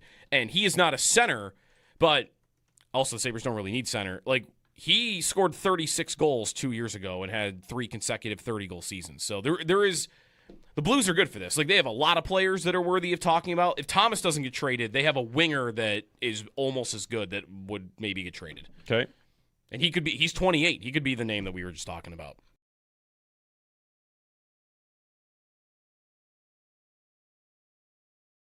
They had their ESPN insiders, Jeremy Fowler, Dan Graziano, Benjamin Solak, Seth Walder, all making offers. And these are some hypothetical trade offers for Keon Coleman. Mm-hmm. All right? So everybody out there, you ready to play the game? Let's make a deal. Does anybody want to make these trades? All right. Have you seen these yet or no? No, I have not seen them. Right. I mean, I can't imagine it's much. That's the thing. But how little is it? Go ahead. Jeremy Fowler's offer. Okay. Keon Coleman to the Ravens. The Bills get a 5th-round pick. I would do that. Okay. I actually would. Yeah, send him to Baltimore. Go ahead, Baltimore. You put him in as a starting receiver and see how that goes. Well, it's a 5th-round pick, so, who would the Bills traded a 5th-round pick for? Ooh, that's a good trivia question. Last time the Bills traded a 5th-round pick in a trade, it would have been for... They spent more than that on Rasul Douglas. They spent more than that on Kelvin Benjamin. Rasul Douglas, yeah. They spent more than that on Amari Cooper. What did they spend a 5th Douglas on? was like a net 4th. Did they trade for Matt Castle? No, maybe they traded Matt Castle away to get a 5th-round pick. They traded A.J. McCarron away for like a 7th. No, that might have been a 5th even. Anyway, Tyrod, they got a 3rd. We'll get back to that. Yeah. So Jeremy Fowler, 5th-round pick. You're already taking the deal. All right, well, I'm taking the deal. You don't even need to see the other offers then. You've traded. Well, I haven't called the Ravens Okay. yet. I'm telling you're in my. We're a part of the same front we office. have 4 offers on the This table. is an internal meeting. Yeah. Fair. Dan Graziano's offer. Washington. Trade Coleman to Washington for a 2028 5th-round pick.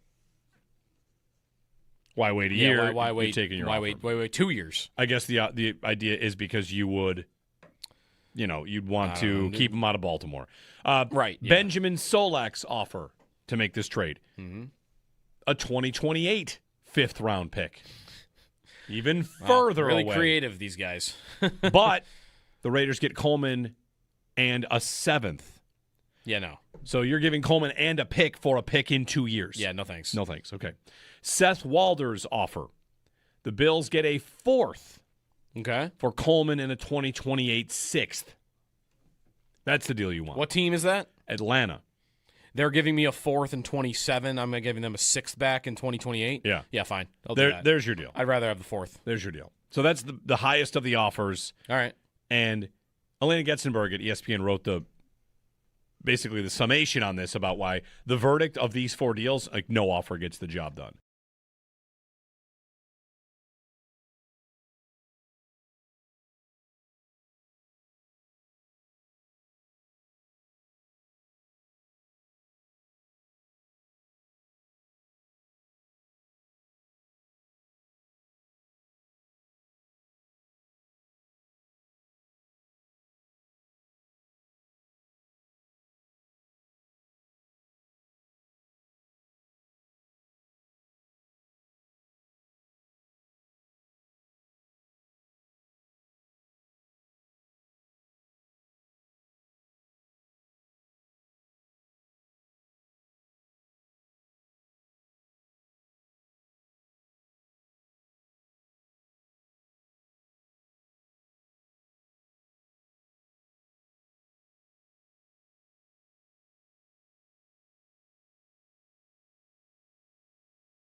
Carolina takes a 3-1 lead in the Eastern Conference Final after their 4-0 win over Montreal last night. Series heads back to Carolina for Game 5 tomorrow. Puck drop set for 8 o'clock. In the NBA playoffs, the Western Conference Final rolls on between OKC and the Spurs. Tonight could be curtains if OKC wins. Tip-off at 8:30. And the Bills sign linebacker Demetrius Flannigan-Fowles, formerly of the Giants, to a 1-year deal. Looking around the NFL, Daniel Jones, who's been dealing with an Achilles injury, participated in individual drills at OTAs. The Jets, they've signed Younghoe Koo, formerly of the Giants. When asked about a potential contract extension, Ravens quarterback Lamar Jackson says he's absolutely wanting to stay in Baltimore. And the Brown County District Attorney's Office is not yet prepared to make a formal charging of Josh Jacobs in relation to his domestic abuse arrests. If the Packers were to release Jacobs, that would result in a $6.25 million dead cap hit for the Packers. Catch every take, every reaction, and every big Buffalo sports moment live now on YouTube with Jeremy and Joe in the morning and Show Up on the Bulldog every afternoon. Watch your favorite WGR hosts anytime, anywhere, live on air, live on YouTube. Brought to you by Belknap Heating and Cooling. For more comfort and less ka-ching, give Belknap a ring. It's your Paddock Chevrolet Sports Update. Paddock Chevrolet with you for the extra mile since 1935. I'm Joe Cali for Western New York's Voice of the Fan, WGR.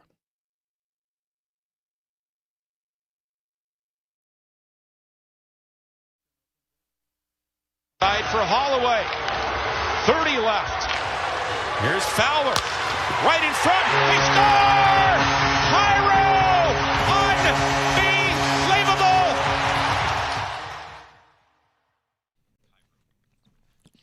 What made that Jordan Cairo goal unbelievable? It's a good question. It was he shot the puck with the butt end of his stick. And it went 80 miles per hour. He actually threw the puck up in the air and swung it in like a baseball bat. It wasn't reviewed. Which I do believe would be legal. As long as the stick's below the crossbar. Can't close your hand on the puck. Palm it. The puck's on your palm. Palm the puck toss it up in the air, and as long as your stick is below, I think that's fine. Which, by the way, who had the goal disallowed for checking it into the net? Well, they said it hit his glove, didn't they? Right. Who was that? Demidov? No. It was... Wasn't it a Montreal guy? I thought it was a Montreal player. I don't remember. It was in this series. This round. It was somebody who... It was way up on the stick. Like, it checked it into the net, and they said it hit the thumb. Right. Tough review. It's tough. It's not a fun one. Anyway, we're going to get to what's going on in the chat in this segment, so let's make a note of that. The chat's been asking us questions, the YouTube chat. Mm-hmm. But before we do that, I've got a developing story in the NHL. And developing story meaning you have come to a decision, maybe, and the Athletics top 25 NHL trade bait has also named this player, and we named him earlier in the show. Yeah. And that is that Jordan Kyrou of the Blues. Forget Robert Thomas. Jordan Kyrou on the Athletics trade offseason target list is Chris Johnston. Yeah, Chris Johnson is number 3. Yeah. It's Vincent Trocheck, number 1. I would take the Sabres off the table for him. Yep. Don't need him. I would agree. The second most likely traded piece is the Sharks' number 2 overall pick. Okay. Oh, that makes sense. They're trying to win now, and Maybe we can get something. Yep. And then Jordan Kyrou. That's not Kyrou. a play here. And then Kyrou. Yeah, he's great. He has been great. Last year, you'll look at the numbers and go, that's his worst season. But a lot of good years right before that. And I was looking at some of the numbers on him last year. Might have been snake bitten, still was really impactful defensively. And he's a winger, which the Sabres don't really need center. Part of Robert Thomas as an idea, I guess, would be he'd be your number 1 center now. But also, if I want to get the best player I can get my hands on this summer, that was the name. But if he's not getting traded and Kyrou's more likely to be traded, they have the same contract, they're the same age, I think I'm perfectly fine transitioning from Thomas to him. I don't mind the center to wing switch in terms of who you're getting back. He scored 36, 31, 37 goals the 3 years before last season. So you formally announcing you're putting down your Connor Hellebuck or bust offseason and moving it to Jordan Kyrou? I think I like this idea more. Yeah, I think I do. It's tough. Hellebuck is the best goalie in the world still, but I think I'd want to say 28-year-old, 30-goal scorer. I'm getting my Tuck replacement, and I'm doing it at a price tag that I think is really good. 5 years, $8.1 million per year. That's great. Now, it's going to cost me a lot to not pay as much money and to get 2 years younger at the position. We talked about what it would cost. There are 2 different reports, one from Jeremy Rutherford, one from Bruce Garrioch, that it would be a high-end player, a first-round pick, and a prospect. So I am definitely paying to get this player. King's ransom, Garrioch, I think, described it as. But what's a better idea? You want to trade assets to save money and get younger? Or do you want to not trade assets and give Tuck a giant contract? To me, of those 2 things, I think I would be okay parting with what it would cost to get younger and to save the money on the cap that I would be saving. And by the way, that's also not just, hey, $11 million versus $8 million. If you're trading McLeod, who we've mentioned a couple times today, you're really only adding $3 million. Right. Because you're departing salary in one area. So I think he's a really good idea. I was looking at some of the skating numbers because he's one of the fastest skaters in the league. And last year was a little bit of a down year for him on that, 85th percentile. He's been a guy higher than that. He also had a knee procedure right at the end of the year, so maybe he was playing through something. I think it's a really good idea. If Tuck leaves, Tuck has been Tage Thompson's most common line mate by far for the last 4 years. And if you're letting Tuck walk, I'd imagine you'd want to find somebody, even Thompson specifically might be all right, who am I playing with now? Who am I playing with going forward? And if you present him with this guy. Because you don't know about Krebs. I don't know about Krebs. Let's talk. And I would like to do better than Krebs anyway. Like, hey, you're playing with Peyton Krebs the next 4 years. Okay. Like, I like Krebs, but like here is a gifted goal scorer that's gonna skate like the wind, and he's gonna be on your wing. You got to play center, but he's gonna be on your wing for the next 5 years. I think it's about as good as you could expect to do this summer if it's not bringing Tuck back. 803-0550 if you want to chat with us. All right, so the Athletic trade bait list, the offseason trade board. He's number 3. I followed up with my Sabres assets I think are most likely to be moved. Mm-hmm. Do not mistake this for these are the only players they could move. Right. But most likely to be moved. I had a list of 5 players and assets. You have a list of 5 My players. 5. This is your trade board. All right, here's the challenge. Give me your 5. Each of you give me your 5. My 5 most likely to be moved. Kesselring? Yes. Levi? Yes. Mertka? Yes. A first-round pick? Yes. And McLeod. McLeod is my guy. Not because I don't like him, but if you want to trade a good player and get something good in return, you're not hunting McDavid, but I think McLeod could be a very solid piece in a trade where a team says we want an NHL player. And I've got Hellenius and Ostlund, like everyone's in love with these two, who's an easy player to push out that saves money and doesn't ask too much of Ostlund or Hellenius. McLeod is an easy answer here for me. I like him. He's a nice player. Penalty kill, fast. I like a lot of things about his game. But to me, he's whatever, checks a lot of boxes on who would a team want, who might I be willing to part with, and who would I say, well, I'm also going to save some money. So that's why McLeod made my top 5. Like, I think it's a very reasonable. If it's not him. I'm not giving up Owen Power. No, Right, if I say they trade Ryan McLeod in the offseason as part of a deal, I don't think too many Sabres fans go, you did what? Whereas if they do that with Zach Benson or Samuelson or Byram, that brings a much, much bigger kind of, oh, wow. Now, you might say they get a bigger player in return. I get that. I want to be realistic about what kind of moves I might expect from them. So that's my 5. Most likely to be moved. It'd be tough to find someone that fits that description better than McLeod. Like, I think Norris is a possibility, but there are other factors with Norris. He costs $3 million more per year to the team that's getting him. Of course, the injuries, and he has a 10-team no-trade list. McLeod has no protection whatsoever. You could trade McLeod anywhere you want to put him.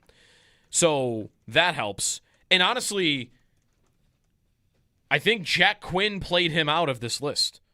Played himself out of this list. I think he could still be dealt. But at the deadline, who would we have said for this? Not McLeod. We would have said Jack Quinn. Yeah. And I think what he did from that point to the end of the year, I think solidified his place. The only, I guess, question there, though, would be, if you wanted to make it Quinn versus McLeod, for instance, because they played in the same line for most of the year, right? And they would both have value. Like, you want to get a great player. This report about they want a high-end player as the starting piece in a Kyrou trade. Like, to me, you're talking about the player of Quinn or McLeod's caliber. But I'm so strong at center that I can afford to let McLeod go. Quinn, the only reason you would maybe pick him is I have certainty on what McLeod cost. He is going to cost me $5 million for the next 3 years. Like, that is in the books, under contract. In 1 year, I've got to sign Quinn again. I guess, are you worried at all that will cost you more than the $5 million McLeod is making? All right. Because if you think if Jack Quinn goes out and scores 30 goals next year, now suddenly I'm faced with the decision of whether to give him $7 million. Or to trade him off of that. Or to trade him in a year. And would you say, let me get ahead of that? I'll keep McLeod. I know what he costs. I know he's $5 million. They're very different players, by the way. Like, McLeod is very different. I think they're different in how they produce offensively, at least. Quinn is a shooter, and McLeod never shoots the puck, right? Like, he is a distributor. So if you'd rather not trade the shooter, then maybe that would make your decision. But that would be an argument to put Quinn on your list instead of McLeod is I know what McLeod is going to cost, and Quinn might price me out in a year. Another name you could put on that list, of course, is like Greenway or Zucker. But yeah, I was going with pieces that you're going to use to get better. Yeah, Greenway, you're probably asking someone to take him. Yes. And Zucker, I'd be fine keeping Jason Zucker. Zucker is weird, though, in that he is still a good player. Yeah. But because of his age, like, if I'm trading him to a team that is retooling or looking for future pieces, what do they want to do with Jason Zucker? Does St. Louis want Jason Zucker if they're trading their best winger away? Probably not. They probably want picks and they don't want a 34-year-old. Like any team that isn't trying to win now is not interested in him. So what type of trade is he involved in? He's tougher. I feel like he's here. I feel like Greenway is the guy. I think whether you're talking cap dump trade, and I'm putting him wherever I could get him. If Zucker is in a trade like you're mentioning with St. Louis, it's because we talked to Lou Korek of NHL.com yesterday, and he said that they might want to maybe they want to trade Jordan Kyrou, but they also still want to compete. Mm-hmm. So maybe you would take a 30-plus-year-old guy to come and compete for you this year. I mean, honestly, if you're a team that is kind of in the middle, you might view a Zucker as, yeah, we want him in this deal, and then at the deadline, if it doesn't go well, we'll sell him for some pieces, right? He'll be a deadline acquisition. Maybe the Sabres go back and get him, Anyway. Right, that's right. 803-0550 to join us if you want on your, again, like not untouchables, but like who do you think are the most likely players to be moved? The other guy I would want to mention here is Krebs. We talked about him a little bit yesterday. I don't know what he costs. Is he going to cost $3 million, and do you want to pay him that? You could trade him. He would have value right now. I mean, they could do a lot. They could do so many things. Like I think in that you mentioned the right top four for who's most likely to be traded, and then I think whoever is right after that, it could be McLeod, it could be Quinn, it could be Norris, it could be Zucker, it could be Greenway. Like there are a good amount of forwards. I think they're all forwards that. Yep. Are real possibilities to be involved. Somebody out of that group is getting traded, I think. I wouldn't be confident telling you which one, but between Norris, McLeod, Krebs, Quinn, Greenway, Zucker, somebody out of that group is getting traded, I would bet. Just to even create room, right? Like how many of those $3 to $5 million contracts do you want to have? That's the middle. That's the middle tier contract. And you can have a few of those, but I wonder how many they would feel comfortable having for, at least this year. 803-0550, 1-888-550-2550. Should we check on the chat? Are they still yelling about Sam Reinhart? No. Why were they? Did we ever figure out why they were yelling today about the chat Sam has been arguing about Reinhart and Diggs. Lots of Reinhart, lots of Diggs today. A lot of Diggs today. All right, all right. Let's Diggs, who posted over the weekend about the Bills. Yes. Did he or did he not? Wasn't that not his account? Didn't he reposted it? I don't know. It was on his page. It's an alternate page, but I believe it is Steph's page also. All right. Let's check in on the chat.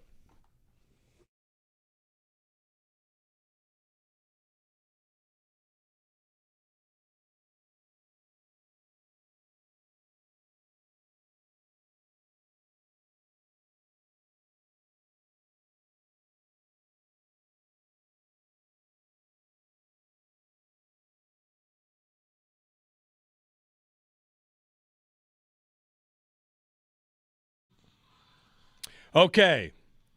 What's going on in the chat? It was asked that we discuss the idea of Stefon Diggs returning to the Bills, which is not going to happen. So I guess let's discuss it. It's not going to happen. No. It's not going to happen. It feels so impossible for this. Yes. I mean, he was here when Brady became the OC, and Brady phased him out. Right. It was the end of him. He's not a yak receiver. Yeah. And this team needs yak receivers. Right. They value yards after catch, and he's not a yak guy.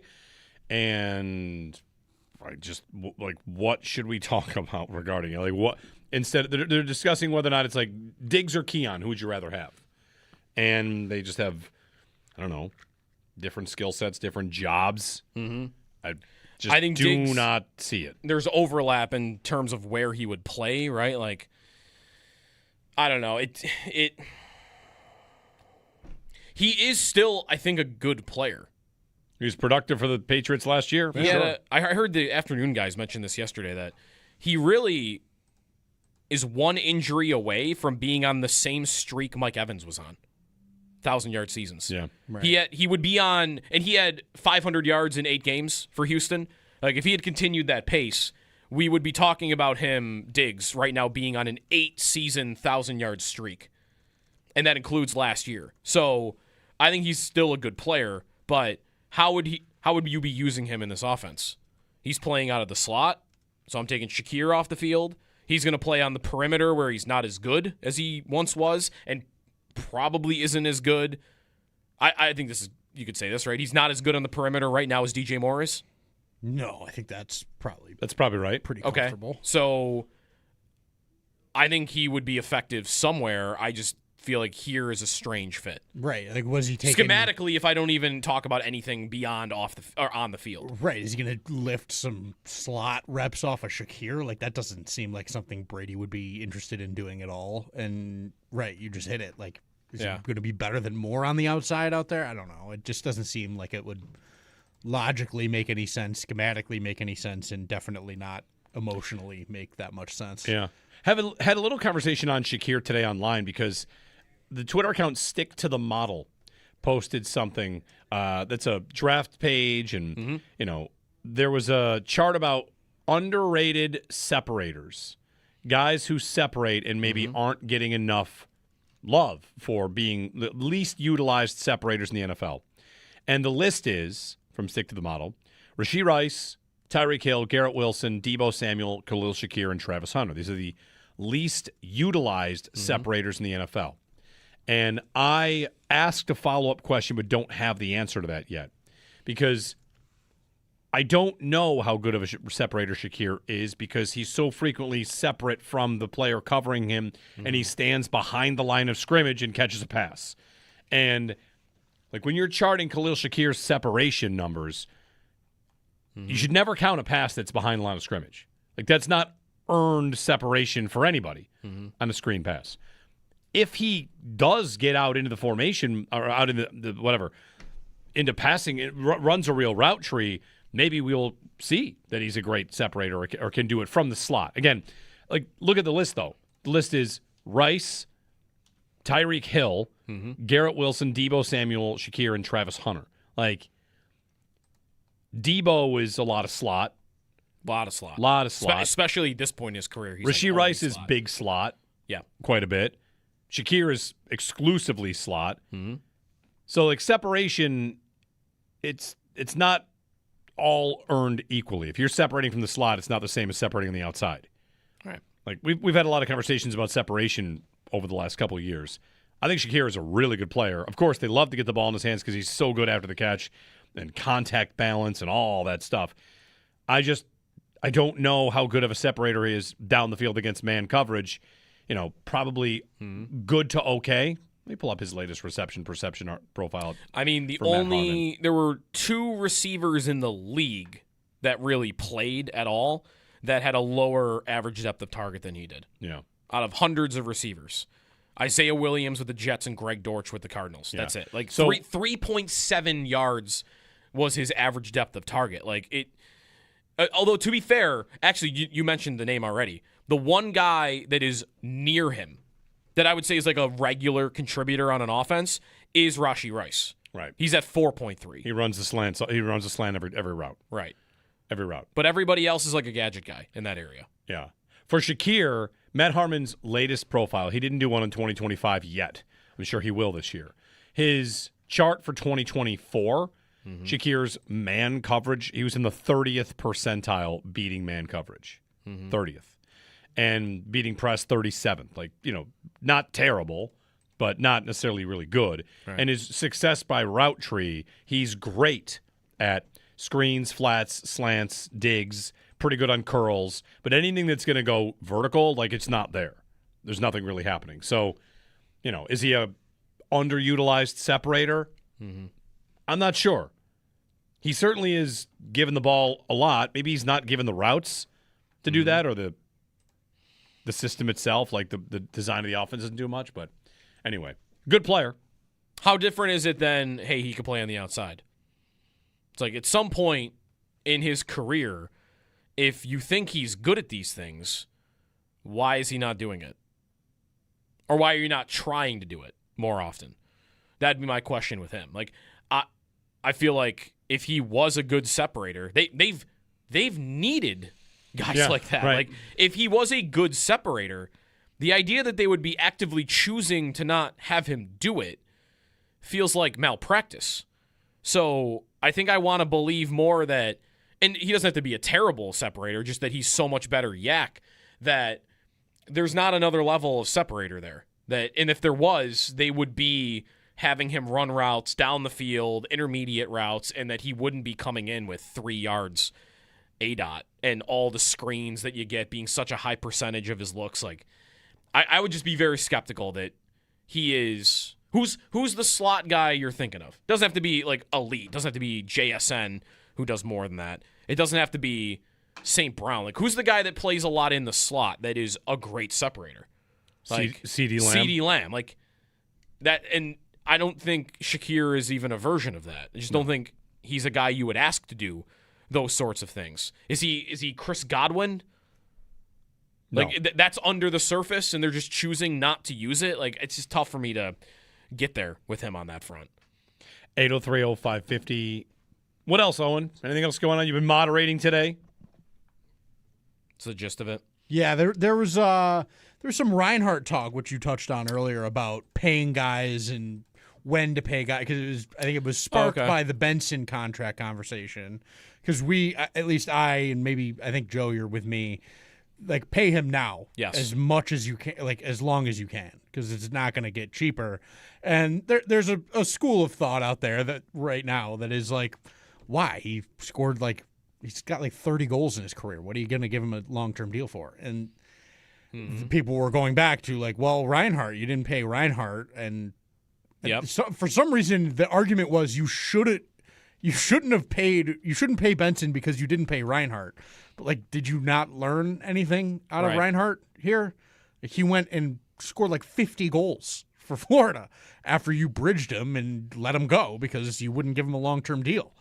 And like, hey, maybe learn a little bit off of that. Like, to me, Benson is like, get him done now, because when is he going to be cheaper than he is right now?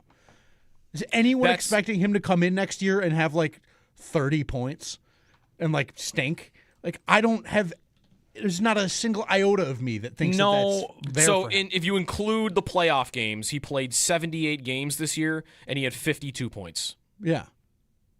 And if that goes up at all, then he's a 60-point player. There's a point to be made here about what's his career high in goals in a regular season? 13. 13 in 65 games. There's a point to be made about listen, we love the playoffs that you just had. You're not a $7.9 million player. You scored 13 goals. Right? Sure. But if you're getting 30 assists and that's with missing 20 games. And what is a $7 million player in the era we are now? But again, the Sabres have to try to save as much money as possible. So what's Yarmo's tale here? He flat out at his press conference said how much he loved him. Right. Everything about this guy, got to lock him up long term. So, they'll say that and of course want to keep the number reasonable. But of course, again, the price part of it is this was Reinhardt to some degree with the Sabres, right? When is the first time they would have had a chance to pay him? Would that have been after his third year? They give him his short-term deals 3 different times, or was it 2 times? Right, but I'm wondering when that first one was. He scored in his third season, Sam Reinhart, with the Sabres, he scored 17 goals. There was, and I think not to the same degree as Benson, but I remember early in Reinhardt's career was this dude's got to work in a shot. Yep. He does not have a finishing ability that you want from him. And did he ever develop it? Right? We didn't necessarily see it here. He scored 25 goals at his peak, but use that number. 25 goals. Right. He went from a guy that he's got shooting problems early in his career, scores 17 goals in 2016-17, And then, okay, there was another step. There was another level. And he became a consistent 20-goal guy here. And that isn't even a lot of his value, right? It was more than that. It was playmaking. It was assists. It was the defensive game that he had. And that is a lot of, I think, the Benson conversation and the value of it. Like, if Benson career high in goals is 25, like Reinhart had here, I think you could still make a very easy case that he is a $7 million player. Exactly. And that's my thing about Benson is if the scoring, if it never improves if he scores 52 points for the next 7 years of his career, yeah, I might be ready to pay him $7 million for 52 points if he does everything else he did all year long. Right. Like, that is a valuable, impactful player that will do great things for you and impact the game in more ways than just shooting the puck into the net. Like, that is a guy that has a web of impact that should not be underestimated. Mm-hmm. And I think matters for the way this team plays and what it represents to a point where you don't, like, it's just, to me, it is never going to get cheaper because you're going to get, Bedar's going to sign for $15 million a year. And then what's 7? Half of that? Like, okay, sure. Yeah. Like, and then Benson's going to go, all right, now I'm worth 9. So good luck. Like, that is what you're playing with here. And so that's why, to me, you don't. I am not trifling with giving him a year to prove that he's even better. So the Reinhart comparable, it was not after that year I mentioned. It was the next year. So the Sabres had him as an RFA in the 2018 offseason. He was coming off a season with 25 goals and 25 assists. They gave him a 2-year deal worth $3.6 million per year. Then the 2 years went by. He had 65 points, and then he had 50 points in a 69-game season. Then they had another chance.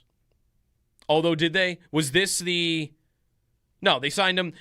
Would he have signed an extension that year? Was he at yet, don't sign me long-term, I'm already itching to get out of here? 2020 offseason. They signed him to a 1-year, $5 million deal. Yeah. Like, that would be the one. Like that, and that was a second bridge contract. Mm-hmm. Exactly. Again, I don't know at what point Reinhart said, though, like, I don't want to sign 8 years here. Like, was it there, or did that come after? But the original contract is the problem. If you had signed him to an 8-year deal in 2018, you would have just had him under contract. Right. You get him not had to worry about an 8-year deal for $5.5 million, and you're like, right. Then you're cruising. And that's what I think the Sabres have the opportunity to do here with Benson. Because, as I said, if he stays exactly what he is now in terms of production, raw numbers, then I think it's worth it. And if he gets better, then you're getting a steal. Like, if he becomes a 60-assist, 20-goal guy, you're like, that is a deal and a half that you can put yourself in a really good spot with. Like, that's the Thompson deal. That's the Samuelson now deal. Like, that has been a model for you. Like, you want to roll this over. Like, there's your next opportunity. And is there like another level with him in that he is the furnace that like this team is going to be going on for the next few? Like, is he their Draymond Green? Like, going forward, where sure he's not the best player on the team, but what he does for you emotionally, in addition to all the defense he gives you and all the smart plays he gives you. Like, just the way he plays the game. Yeah. You just I don't know. I feel like there is a lot to him that is beyond will he ever be able to shoot the puck? Which, by the way, like, that exit interview that Lindy and Yarmo would have had with him needs to just be, you need to shoot 1,000 pucks every day until next season because that is the only thing left in your game. Yeah, you got faster. He went from one of the slowest players in the league before this past season to this year. He was an above-average skater in all those metrics. He had some burst this year. There were times where he was flying around. Like, the only thing left for him to really do is you got to learn how to shoot the puck. Yep. You got to be able to finish so that when you're going in on a one-on-one, you're not looking for someone coming behind you to pass it to because you know you're never going to beat the goalie straight up. Right. 803-0550. When we return, a college conference has changed its name.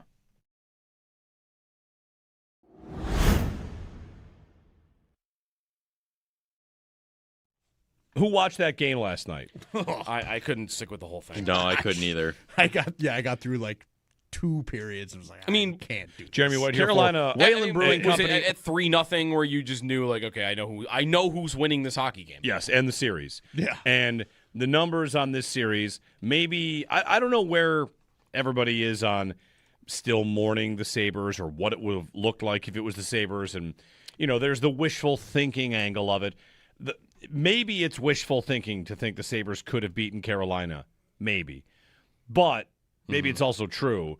And I don't know, could the Sabres possibly look this bad? It doesn't feel possible. Could anyone possibly look this bad against Carolina like Montreal is? The expected goal share in the series is like 70-30. Yeah. Montreal expected goals in the series is, according to Natural Stat Trick, is at 6. Yeah, they're being outshot, Montreal 136-65 in the series, which is like Canada against Switzerland in some international tournament level of It's bad. incredible. Yeah. Last night, they had a great night shooting the puck. They got to 18. Yes. Great night. They didn't hit the over, though. No, they didn't hit the over 20 and a half. on shots saved for Freddie Anderson, but also on the box score. They got to 18, but how many was it in the third? Like 5? Yeah. Again, trailing by – it's supposed to be when you're down by 3 or 4 goals, you can just get 10 shots for free. Right. And Montreal cannot, even with a mindset of like anything at that guy, Freddie Anderson, be good, they're just absolutely getting dominated. Mm-hmm. It would be humbling if the Sabres had won in Game 7 in overtime and then won Game 1 6-2 or whatever. I can't even imagine the high you'd be on, only to watch your team then be done. Oof. Instantly done. They are done. Mm-hmm. I mean, I struggle with what they would have looked like in this series. Is it possible they would have looked? I don't think they would have looked this bad. I don't think so. But could they have been hard to look this thoroughly dominated by Carolina? I think they could have. They could have. Yeah. They definitely could have. The thing is, how many teams thoroughly dominated the Sabres in the last 4 to 5 months? How many times did it happen in a game? It was pretty rare. For Montreal, we're at it's happened 3 nights in a row. Right. Or 3 games in a row. The Canadian, and it happened against the Sabres, too, and it happened against Tampa. Right.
So the MAC is changing its name. The MAC. The MAC. Of course, in college sports, we had two MACs, the MACs and the MAC. And the MAC is now the Metro. Just that's it. That's the Metro. The Metro. I think it's better. Do you think they know that there is a division in sports called the Metro? Oh, hockey? Yeah. There is the Metro. I don't think they care. I'm not too worried about it. All right, well, the Yeah, Metro Atlantic Athletic Conference is now the Metro. No more confusion. Is the official name of the division the Metro or the Metropolitan in hockey? It is the Metropolitan. It's the Metropolitan Division. Yes. Really is a dumb name when you think about it. It is a very dumb name. The Metropolitan So is Division. the Atlantic. Do you remember the story in Seattle a couple years ago? That they didn't want to be the Metropolitans because they wanted to. Right, but they couldn't because the division was called the Metropolitans. Bettman didn't want there to be a team name the same as a division name, even though they're not. They wouldn't have been in that division. Yeah, it's good. I'm glad they did this. I actually would like to see more college conferences change their names, given that a lot of them are named after the number of teams in their conference that is no longer accurate. For instance, like the Big 12 could just become Dave. Change its name. Dave. Oh, you said you want to change its name. Just give it a name.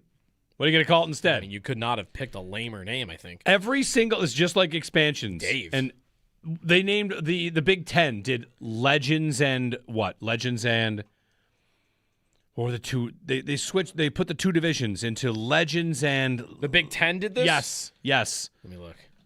And everyone made fun of it the whole time. It wasn't Grit and Grind? No. It might as well have been. Legends and come on. When the Big 10 changed their names. I thought it was two L words, but it could be. I don't see it. You don't have it? I just have East and West. Legends and Leaders. Thank you. There you go. Oh, that was, I know why, because this happened only 2011 to 2013. Legends and Leaders? Yes. The Legends and Leaders. There are 18 teams in the Big 10. Legally, I think you should have to call it whatever amount of teams. You should be the Big 18. The Big 18. The ACC is 17 teams. Why don't they call themselves the Rig? I mean, the Atlantic Coast Conference should absolutely change their name because there is a team in Texas now in the Atlantic Coast Conference. And two teams on the Pacific Coast. Right. The ACC. You could keep the ACC part of it. Just call it the Athletic Coast Conference. Athletic Coast. Okay. Athletic. That one got away from you. You got out too early. I need that second The C. Athletic. I think. All right? Twitter poll. What's a better name for that conference? Dave or the Athletic Coast Conference? All right, put a poll up. I think I win that one. I don't know. Dave. The Dave Conference? We're the champions of Dave.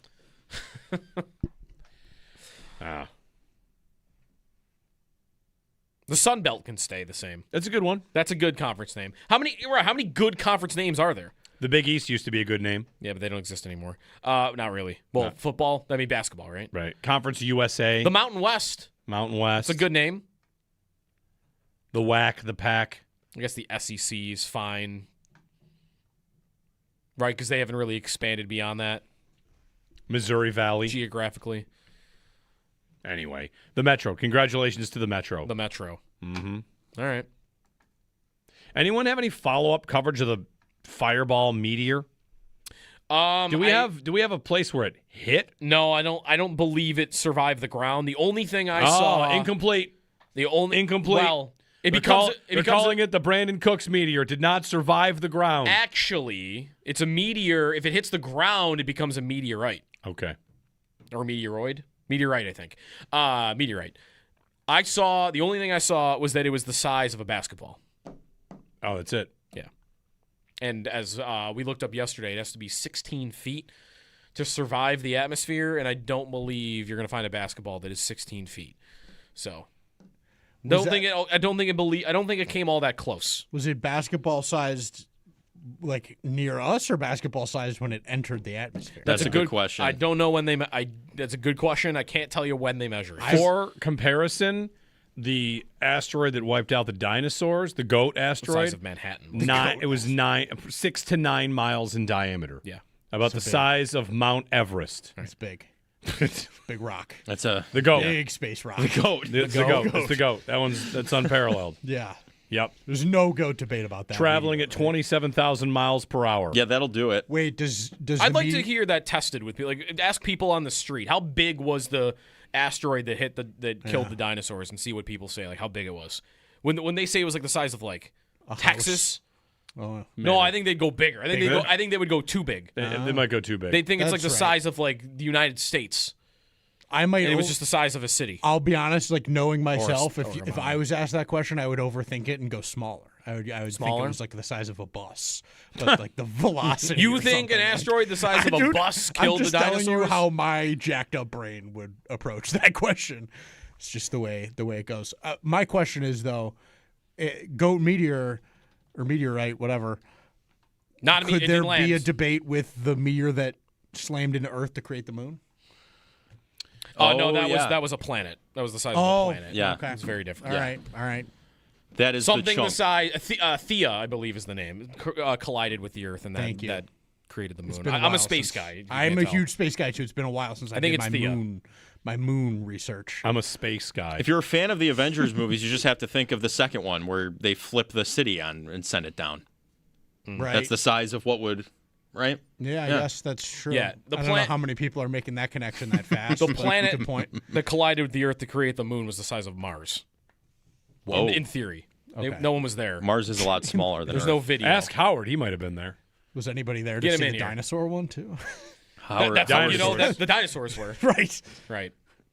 That's fair. One of them Fair, made it to tell the counter. tale. They caught a blink. We at least have the crater of that one, though. Right.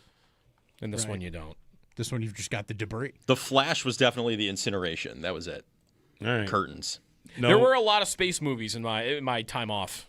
Oh yeah. While we're watching, I mean, it was movie central. Run them down. Because the baby doesn't do anything yet. Like Right. she just sleeps. So it was just movies all the time. What space movies did you hit? The Martian, Good. which was good. Yep. Rewatched Gravity Good. because I had not liked that the first time, and it was better the second time. Sure. Was more into it. I watched both the Greenland movies.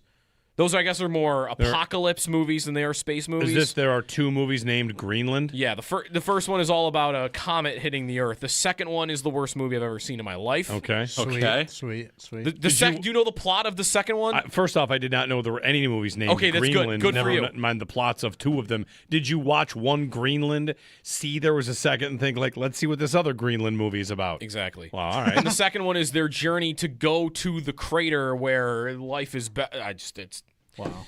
Yeah, sweet. Save yourself 2 hours. I similarly, in my recovery from my golf cart incident, have been I can't do anything, so I've been in bed just I watched all of Andor and then followed that up with Rogue One and then followed that up with A New Hope and then followed that up with Empire Strikes Back and then I watched The Return of the Jedi. Which one did you start with? Andor.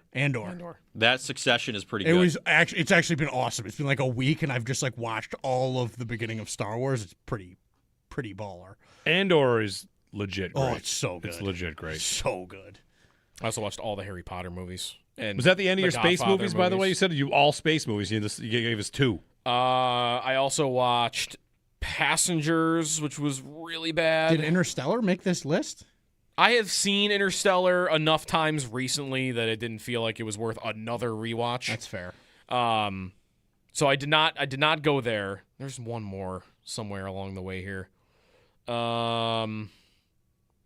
Hidden Figures. Is that a space movie? Yeah.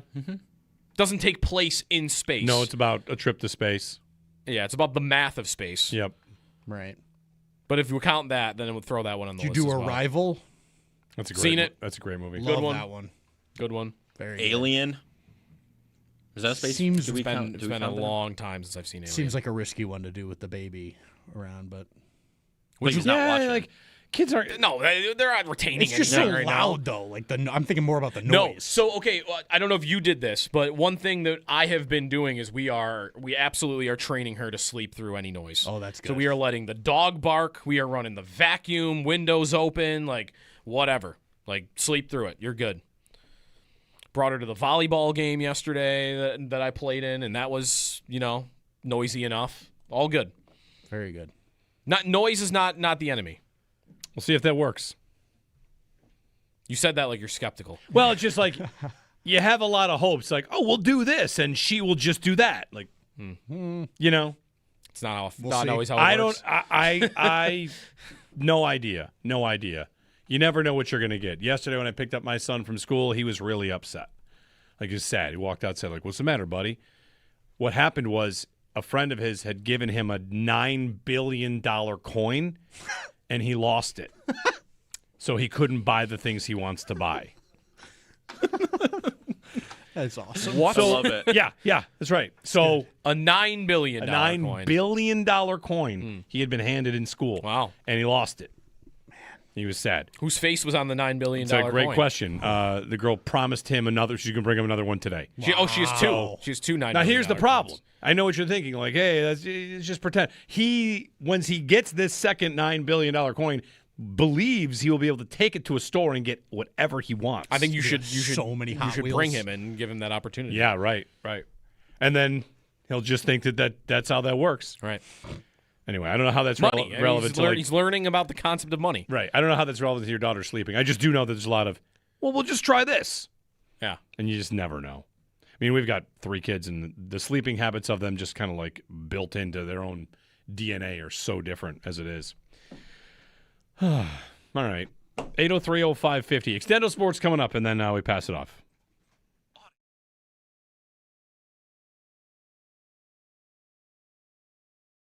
You were going over like Jordan Kyrou trade ideas.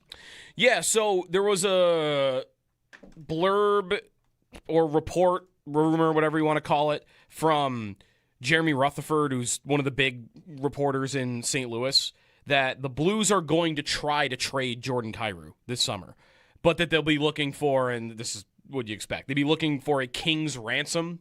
And he described, and there was an Ottawa report, Bruce Garrioch had a very similar report about what they're looking for Kyrou, who might sound more likely to be traded right now than Robert Thomas.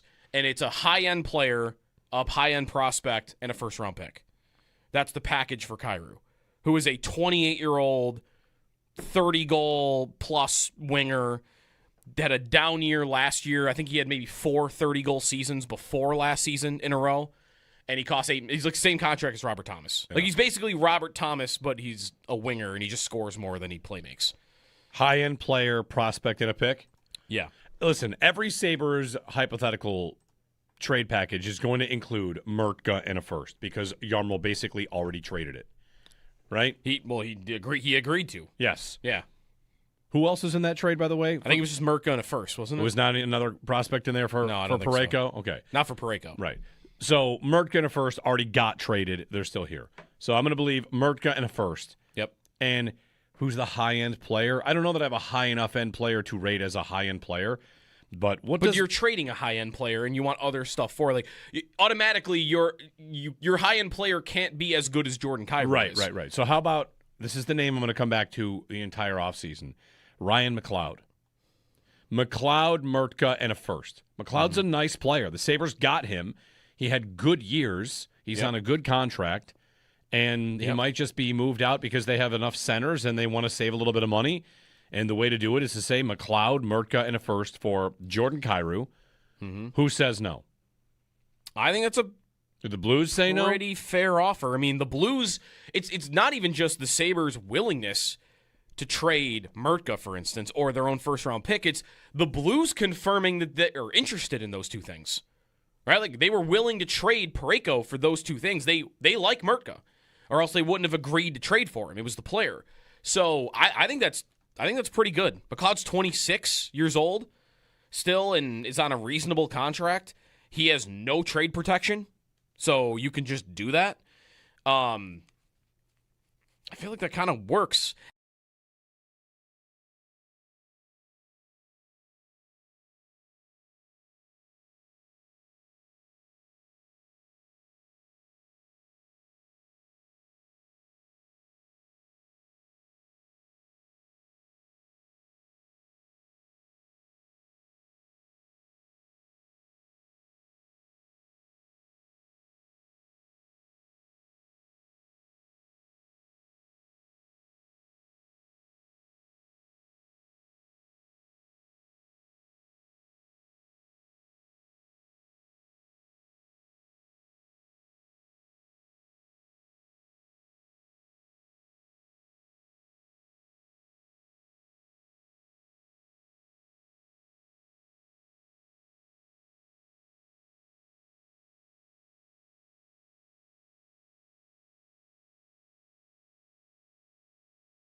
Zach, Owen, and Joe Kelly coming up for the Northtown Automotive Extra Point Show.